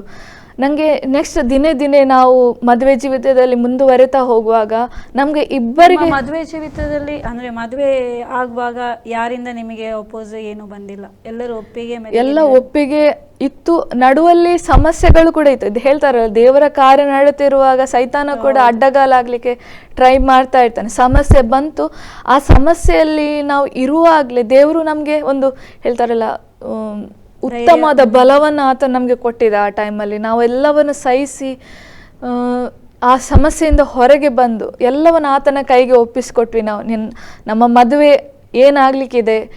ಅಂಕಲ್ ಆಗ ಕೂಡ ಹೇಳ್ತಾ ಇದ್ರು, ದೇವರ ಇಚ್ಛೆ ಇಲ್ಲದೆ ಯಾವುದು ಕೂಡ ಆಗುದಿಲ್ಲ, ದೇವರ ಇಚ್ಛೆ ಇದ್ರೆ ಅದನ್ನು ತಡೆಯಲಿಕ್ಕೆ ಯಾರಿಂದಲೂ ಸಾಧ್ಯ ಇಲ್ಲ ಅಂತ. ಸೊ ಅದನ್ನೇ ನಾವು ಬಲವಾಗಿ ವಿಶ್ವಾಸವಾಗಿ ಇಟ್ವಿ. ದೇವರ ಕೆಲಸ ಇದು. ನಾವು ಯೋಚನೆ ಮಾಡಿದೆಲ್ಲ, ನಾವು ಥಿಂಕ್ ಮಾಡಿದ, ನಾವು ಒಬ್ಬರೊಬ್ಬರನ್ನು ಪ್ರೀತಿಸಿ ಪ್ರೇಮಿಸಿ ಆ ರೀತಿ ಎಂಥ ವಿಷಯ ಇಲ್ಲ ಇಲ್ಲಿ ಖಾಲಿ ದೇವರ ಇಚ್ಛೆ ಇದೆ, ಅದನ್ನು ನಾವು ನೆರವೇರಿಸ್ತಾ ಇದ್ದೇವೆ. ಅದನ್ನು ತಡೆಯಲಿಕ್ಕೆ ಖಂಡಿತ ಬೇರೆ ಯಾರಿಗೂ ಸಾಧ್ಯ ಇಲ್ಲ ಅಂತ. ಹೀಗೆ ನಮ್ಮ ಮದುವೆ ಆಯಿತು. ಆಗ್ತಾ ಇರುವಾಗ ಸ್ವಲ್ಪ ಸಮಯದ ನಂತರ ನಮಗೆ ಒಂದು ಥಾಟ್ ಬಂತು, ನಾವು ದೇವರ ಸೇವೆಯನ್ನು ಮಾಡಬೇಕು. ನಾನು ಹೇಳಿದೆ, ಅದು ಒಂದು ವಿಷನ್ ಹೇಳಿದೆ ಅಲ್ಲ ನಿಮಗೆ, ನಾನು ಮದುವೆ ಮುಂಚೆ ನನಗೆ ಕಾಣಿಸಿದ ವಿಷನ್. ಆ್ಯಕ್ಚುಲಿ ನಮ್ಮ ಸಭೆಯಲ್ಲಿ ಅವರು ಸ್ತುತಿಗೀತೆಯನ್ನು ಆಲ್ರೆಡಿ ಹಾಡ್ತಾ ಇದ್ರು. ಈಗ ನಾನು ಅವರೊಂದಿಗೆ ಅದೇ ಸ್ಟೇಜಲ್ಲಿ ಸ್ತುತಿಗೀತೆಯೊಂದಿಗೆ ಒಟ್ಟಿಗೆ ಮೈಕ್ ಹಿಡಿದು ನಾನು ಕೂಡ ಅವರ ಜೊತೆ ಸ್ತುತಿಗೀತೆಯನ್ನು ಹಾಡ್ತಾ ಇದ್ದೇನೆ. ಆ್ಯಕ್ಚುಲಿ ನನಗೆ ಕಾಣಿಸಿದ ವಿಷನ್ ಅದೇ, ಈಗ ಕೂಡ ನಡೀತಿರೋದು ಪ್ರೆಸೆಂಟಲ್ಲಿ ಅದೇ. ನಾವು ಒಟ್ಟಾಗಿ ಸ್ತುತಿ ಆರಾಧನೆಯನ್ನು ಮಾಡ್ತಾ ಇದ್ದೇವೆ. ಈಗಿನ ಸಮಯದಲ್ಲಿ ನಮಗೆ ನಾವೊಂದು ಯೂಟ್ಯೂಬ್ ಚಾನಲನ್ನು ಮಾಡಿದ್ದೇವೆ. ಇದು ಕ್ವಾರಂಟೈನ್ ದಿವಸದಲ್ಲಿ ನಮಗೆ ಈ ರೀತಿಯಾಗಿ ದೇವರು ಮಾತಾಡಿದ್ರು, ನೀವು ಮಾಡಿ. ನಮಗೆ ನಾಲೆಜ್ ಇರಲಿಲ್ಲ, ಯಾವುದೇ ರೀತಿಯ ಇದು ಎಡಿಟಿಂಗ್ ಆಗಲಿ, ವಿಡಿಯೋ ಎಡಿಟಿಂಗ್ ಆಗಲಿ, ಆಡಿಯೋ ಎಡಿಟಿಂಗ್ ಆಗಲಿ ಏನೂ ಕೂಡ ಗೊತ್ತಿಲ್ಲ. ಆ ಟೈಮಲ್ಲಿ ದೇವರು ನನ್ನ ಗಂಡನಿಗೆ ಒಳ್ಳೆಯ ಜ್ಞಾನವನ್ನು ಅನುಗ್ರಹಿಸಿ, ಆ ಕಂಪ್ಯೂಟರ್ ನಾಲೆಜ್ ಇರ್ಬೋದು ಎಲ್ಲವನ್ನು ಆತನೇ ಅನುಗ್ರಹಿಸಿ ಈಗ ನಮ್ಮ ಯೂಟ್ಯೂಬ್ ಚಾನಲ್ 7 ಸಂಗೀತ ಹೊರಗೆ ಬಂದಿದೆ. ಈಗ ಬಿಡುಗಡೆ ಆಗಿದೆ. ನಿತ್ಯ ಜೀವಸ್ವರ ಎಂಬುದಾಗಿ ಯೂಟ್ಯೂಬ್ ಚಾನಲಲ್ಲಿ ನಾವು ಮಾಡ್ತಾ ಇದ್ದೇವೆ. 7 ಸಂಗೀತವನ್ನು ನಾವು ಈಗಾಗಲೇ ಬಿಡುಗಡೆ ಮಾಡಿದ್ದೇವೆ. ಅದು ಕೂಡ ಮೊದಲನೇ ಸಂಗೀತ ನಾವೇ, ಅಂದರೆ ಲಿರಿಕ್ಸ್ ಎಲ್ಲ ನಮ್ಮದೇ ಮತ್ತು ಮ್ಯೂಸಿಕ್ ಎಲ್ಲ ಕೂಡ ನಮ್ಮದೇ. ನೆಕ್ಸ್ಟ್ ಇನ್ನು ಉಳಿದ ಎಲ್ಲ ಸಾಂಗ್ ನಮ್ಮ ಸಭೆಯಲ್ಲೇ ಕೆಲವು ಸಿಸ್ಟರ್ಗಳು ಬರೆದ ಸಂಗೀತಗಳದು. ಅವರನ್ನು ದೇವರು ಎಷ್ಟಾಗಿ ಯೂಸ್ ಮಾಡ್ತಿದ್ದಾರೆ ಅಂದರೆ, ಅವರನ್ನು ನಮ್ಮ ಕಾರ್ಯಕ್ಕೋಸ್ಕರ ಅವರು ಯೂಸ್ ಮಾಡ್ತಾ ಇದ್ದಾರೆ. ಅಂದರೆ ಅವರು ಬರಿತಾ ಇದ್ದಾರೆ ಸಾಂಗ್. ನನ್ನ ಹಸ್ಬೆಂಡನ್ನು ದೇವರು ಎಷ್ಟು ಬ್ಲೆಸ್ ಮಾಡಿದ್ದಾರೆ. ಅದು ಸಂಗೀತಕ್ಕೆ ಅವರು ರಾಗ ಸಂಯೋಜನೆ ಮಾಡಿ ಅದಕ್ಕೆ ಮ್ಯೂಸಿಕ್ ಕ್ರಿಯೇಟ್ ಮಾಡಿ ಎಲ್ಲವನ್ನು ಮಾಡಲಿಕ್ಕೆ ಶಕ್ತನಾಗಿದ್ದಾರೆ. ಯಾವುದೇ ಎಂತ ಹೇಳ್ತಾರೆ, ಎಜುಕೇಷನ್, ನಾವು ಮಾಡಿದ ಎಜುಕೇಷನ್ನೇ ಬೇರೆ, ಇದೇ ಬೇರೆ, ನಮ್ಮದು ಲೈಫೇ ಬೇರೆ. ಅದು ಏನು ಹೇಳ್ತಾರೆ, ನಂದು ಸುವಾರ್ತೆ ಕೂಡ ನಡೀತಾ ಇದೆ, ನಮ್ಮದು ಯೂಟ್ಯೂಬ್ ಚಾನಲ್ ಕೂಡ ನಡೀತಾ ಇದೆ. ಸ್ತುತಿ ಆರಾಧನೆಯಲ್ಲಿ ಕೂಡ ದೇವರು ನಮ್ಮನ್ನು ತುಂಬ ಮುಂದಕ್ಕೆ ನಡೆಸ್ತಾ ಇದ್ದಾನೆ. ದೇವರು ವಾಕ್ಯದಲ್ಲಿ ನೋಡ್ತೇವೆ, ದೇವರು ಒಬ್ಬೊಬ್ಬರಿಗೆ ಒಂದೊಂದು ವರ ತಲಾಂತನ್ನು ಕೊಟ್ಟಿದ್ದಾರೆ. ಅದೇ ನಮ್ಮ ಈ ಲೋಕದ ವಿದ್ಯಾಭ್ಯಾಸಕ್ಕಿಂತ ದೇವರು ಕೊಟ್ಟಂತ ತಲಾಂತು ಅವರಗಳೇ ನಮ್ಮ ಎಂತ ಆತ್ಮಿಕ ಜೀವಿತದಲ್ಲಿ ಪ್ರಕಟವಾಗುವುದು. ದೇವರಿಗೆ ಬೇಕಾಗಿರೋದು ಅದೇ. ಅದೇ ನಿಮ್ಮ ಮದುವೆ ಆಯ್ತು ಅಂತ ಹೇಳಿದ್ರಿ ಸಿಸ್ಟರ್, ಎಷ್ಟನೇ ಇಸ್ವಿಯಲ್ಲಿ ನಿಮ್ದು ಮದುವೆ ಆಯ್ತು? 2018 ನಮ್ದು ಮದುವೆ ಆಯ್ತು. 2018 ಮದುವೆ ಆಯ್ತು. ಹೌದೌದು, ಡಿಸೆಂಬರ್ ತಿಂಗಳಲ್ಲಿ ಮದುವೆಯಾಗಿ 2019 ನನ್ನ ಮಗು ಹುಟ್ಟಿತು. ನನ್ನ ಮೊದಲನೇ ಮಗು ಅಭಿಷ್ಯ, ಹುಡುಗಿ. ಹೌದು, ಹುಡುಗಿ. ಅವಳಿಗೀಗ 1 ವರ್ಷ ಆಗಿ 2 ತಿಂಗಳಾಗಿದೆ. ಹಾಗೆ ಈಗ ಕುಟುಂಬವಾಗಿ ಒಂದು ಮಗುವಿನೊಂದಿಗೆ ನೀವು ಸೇವೆ ಮಾಡ್ತಾ ಇದ್ದೀರಿ, ಸೇವೆ ಮಾಡ್ತಾ ಇದ್ದೀರಿ, ಸುವಾರ್ಥ ಸೇವೆ. ಅನೇಕರು ಅಂದ್ರೆ ನಿಮ್ಮ ಸಾಕ್ಷಿ ಮೂಲಕವಾಗಿ ಮತ್ತೆ ನಿಮ್ಮ ಕುಟುಂಬದ ಸುವಾರ್ಥ ಸೇವೆ ಮೂಲಕವಾಗಿ ಅನೇಕರು ದೇವರನ್ನು ಕಂಡುಕೊಳ್ತಾ ಇದ್ದಾರೆ. ಹೌದೌದು, ಅಂತ ನೀವೇ ನಮಗೆ ಇನ್ನೂ ಕೂಡ ನಮ್ಮ ಚಾನಲ್ ಮುಖಾಂತರ, ನಮ್ಮ ಯೂಟ್ಯೂಬ್ ಚಾನಲ್ ಮುಖಾಂತರ ಇನ್ನೂ ಕೂಡ ಜನರನ್ನು ರೀಚ್ ಆಗಬೇಕು, ಅವರಿಗೆ ದೇವರ ಪ್ರೀತಿಯನ್ನು ಸಾರಿ ತಿಳಿಸ್ಬೇಕು. ಎಷ್ಟೋ ಮಂದಿ ದೇವರ ಪ್ರೀತಿಯಿಂದ ತಪ್ಪಿಕೊಂಡು ಹೋಗ್ತಾ ಇದ್ದಾರೆ. ಹೇಳ್ತಾರೆ, ತಪ್ಪಿ ಹೋದ ಮಗನಂತೆ ಎಲ್ಲರೂ ದೂರ ಆಗ್ತಾ ಇದ್ದಾರೆ. ಅಥವಾ ಮೊದಲು ಪ್ರಾರ್ಥನೆಯಲ್ಲಿ ಇದ್ದವರು ಕೂಡ ದೂರ ಆಗ್ತಾರೆ. ಅಂಥವರಿಗೆ ನಾವು ಸುವಾರ್ತೆ ಮುಟ್ಟಿಸುವ ನಮ್ಮದೊಂದು ದೇವರು ನಮ್ಮಲ್ಲಿ ಒಂದು ಸಂಕಲ್ಪವನ್ನು ಇಟ್ಟಿದ್ದಾನೆ, ಅದನ್ನು ನಾವು ನೆರವೇರಿಸಬೇಕು. ಎಲ್ಲರೂ ಕೂಡ, ನಾನು ನಮ್ಮದೇ ಅಂತ ಹೇಳ್ತಾ ಇಲ್ಲ, ದೇವರ ಮಕ್ಕಳಾದ ಎಲ್ಲರದ್ದು ಒಂದು ಕರ್ತವ್ಯ. ನಾವು ದೇವರ ಸುವಾರ್ತೆಯನ್ನು ಅನೇಕರಿಗೆ, ಯಾರೆಲ್ಲ ತಪ್ಪಿ ಹೋಗಿದ್ದಾರಾ, ಯಾರೆಲ್ಲ ಅವರ ಜೀವಿತವನ್ನು ಯೇಸುವಿನಿಂದ ತಿರುಗಿ ಹೋಗಿದ್ದಾರಾ, ಅವರಿಗೆಲ್ಲ ಸುವಾರ್ತೆಯನ್ನು ಮುಟ್ಟಿಸೋದು. ಅಥವಾ ದೇವರ ಬಗ್ಗೆ ಅರಿವೇ ಇಲ್ಲದವರು, ದೇವರು ಯಾರು, ಸತ್ಯವಾದ ದೇವರನ್ನು ಹುಡುಕುವವರಿಗೆ ಅರಿವೇ ಇಲ್ಲದವರಿಗೆ ಕೂಡ ನಾವು ಸುವಾರ್ತೆಯನ್ನು ಮುಟ್ಟಿಸಲಿಕ್ಕೆ ದೇವರು ಇನ್ನೂ ಹೆಚ್ಚು ಮಂದಿಯನ್ನು ಎಬ್ಬಿಸಬೇಕು, ಯೌವನಸ್ಥರನ್ನು ಇನ್ನೂ ಕೂಡ ಎಬ್ಬಿಸಬೇಕು ಅಂತ ನಂದೊಂದು ಪ್ರಾರ್ಥನೆ ದೇವರಲ್ಲಿ. ಈಗ ಕೊನೆಯದಾಗಿ ಸಿಸ್ಟರ್, ನಿಮಗೆ ಒಂದು ಪ್ರಶ್ನೆ. ಅಂದರೆ ನೀವು ಸಣ್ಣ ಪ್ರಾಯದಲ್ಲೇ ಸ್ವಾಮಿಯನ್ನು ಕಂಡುಕೊಂಡಿದ್ದೀರಾ. ಆ ಸಣ್ಣ ಪ್ರಾಯದಲ್ಲೇ ಜೀವಿತದಲ್ಲಿ ನಿರಾಶೆಯಾಗಿ ಜೀವಿತ ಬೇಡ ಅಂತೇಳಿ ಹೇಳುವ ಅನೇಕ ಈಗಿನ ಕಾಲದಲ್ಲಿ ಅನೇಕ ಜನರಿದ್ದಾರೆ. ಅಂದರೆ ಸಣ್ಣ ಸಣ್ಣ ಪ್ರಾಯದಲ್ಲಿ, ಈಗ ನೋಡೋದಾದರೆ ಸಣ್ಣ ಪ್ರಾಯದಲ್ಲೇ ಎಂಥ ಪಾಪದಲ್ಲಿ ಬೀಳ್ತಾರೆ, ಜೀವಿತ ಬೇಡ ಅಂತ ಹೇಳಿ ಸೂಸೈಡ್ ಮಾಡ್ಕೊಳ್ಳಿಕ್ಕೆ ಹೋಗ್ತಾರೆ. ಮತ್ತು ಈಗಿನ ಕಾಲ ನಡೆಯುವಂಥದ್ದೇ ಅದೇ. ಅಂಥ ಜನರಿಗಾಗಿ ನೀವು ಏನು ಹೇಳಲು ಬಯಸ್ತೀರಿ?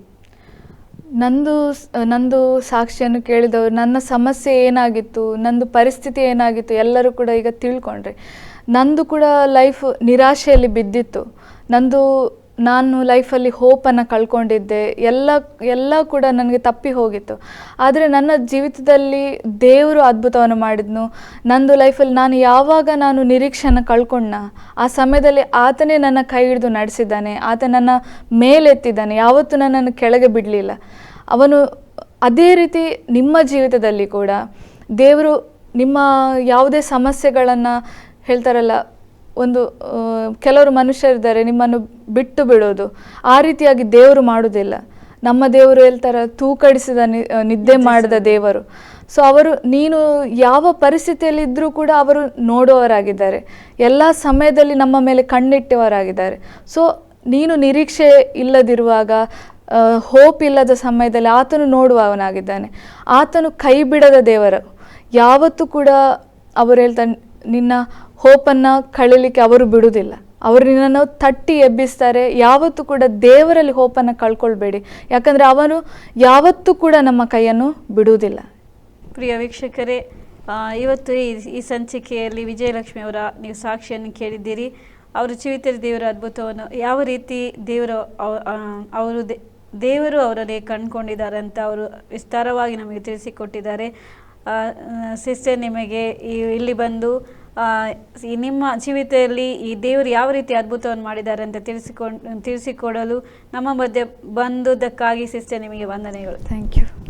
ಪ್ರಿಯ ವೀಕ್ಷಕರೇ, ಇವತ್ತಿನ ದಿನದಲ್ಲಿ ನೀವು ತಿಳ್ಕೊಂಡಿದ್ದೀರಾ ಯಾವ ರೀತಿ ದೇವರು ಅವರ ಜೀವಿತದಲ್ಲಿ ದೇವರನ್ನು ಅವರು ಹೇಗೆ ಕಂಡುಕೊಂಡ್ರು, ಅವರ ಆ ಸಣ್ಣ ಪ್ರಾಯದಲ್ಲೇ ದೇವರಿಗಾಗಿ ಅವರು ಹೇಗೆ ನಿಂತರು, ಅವರ ಜೀವಿತದಲ್ಲಿ ಅನೇಕ ಕಷ್ಟಗಳನ್ನು ಅವರು ಅನುಭವಿಸಿದರು, ಆ ಸಮಸ್ಯೆಗಳಿಂದ ಹೊರಬರಲಾರದಂಥ ಅವರ ಪರಿಸ್ಥಿತಿ. ಆದರೆ ನಮ್ಮ ಪ್ರತಿಯೊಬ್ಬರ ಜೀವಿತದಲ್ಲಿ ಒಂದೊಂದು ಕಷ್ಟಗಳಿದೆ, ನೋವಿದೆ, ವೇದನೆ ಇದೆ. ಆದರೆ ಇವತ್ತಿನ ದಿನದಲ್ಲಿ ಈ ಸಾಕ್ಷಿಯನ್ನು ವೀಕ್ಷಿಸ್ತಿರೋರು ನೀವು ಇರ್ಬೋದು, ಇದೇ ರೀತಿಯಲ್ಲಿ ಅಥವಾ ಅನೇಕ ಸಮಸ್ಯೆಗಳಿಂದ ನೀವು ಎದುರಿಸ್ತಿರ್ಬೋದು, ನಿರಾಶೆಯಲ್ಲಿರ್ಬೋದು, ಆತ್ಮಹತ್ಯೆಗೆ ಪ್ರೇರೇಪಣೆ ಆಗುವಂಥ ಅನೇಕ ಜನರು ನೀವಿರ್ಬೋದು. ಆದರೆ ನಿರಾಶರಾಗಬೇಡಿ. ದೇವರು ನಿಮಗೋಸ್ಕರ ಪ್ರತಿಯೊಬ್ಬರ ಜೀವಿತದಲ್ಲಿ ಒಂದೊಂದು ದಿನವನ್ನು ಇಟ್ಟಿದ್ದಾನೆ. ದೇವರ ವಾಕ್ಯದಲ್ಲಿ ಹೇಳ್ತಾ ಇದೆ, ಒಂದು ಕಾಲ ಉಂಟು ನಿಮ್ಮ ನಿರೀಕ್ಷೆಯು ನಿರರ್ಥಕವಾಗದು ಅಂತ ಹೇಳಿದ ಆ ವಾಕ್ಯದ ಪ್ರಕಾರವಾಗಿ ನಿಮ್ಮ ಜೀವಿತದಲ್ಲೂ ನೀವು ನಿರೀಕ್ಷೆಯನ್ನು ಇಟ್ಕೊಳ್ಳಿ. ಯೇಸು ಸ್ವಾಮಿ ನಿಮಗೆ ಬಿಡುಗಡೆ ಕೊಡುವನು ಶಕ್ತನಾದ ದೇವರಾಗಿದ್ದಾನೆ. ಅದೇ ರೀತಿ ಮತ್ತೆ ಇದು ನನ್ನ ಸಾಕ್ಷಿ ಕಾರ್ಯಕ್ರಮದಲ್ಲಿ ಮತ್ತೆ ಇನ್ನೊಂದು ಅತಿಥಿಯೊಂದಿಗೆ ಭೇಟಿಯಾಗ್ತೇವೆ. ಅಲ್ಲಿ ತನಕ ವೀಕ್ಷಿಸ್ತಾ ಇರಿ ಆಸರೆ ಟಿವಿ. ವಂದನೆಗಳು.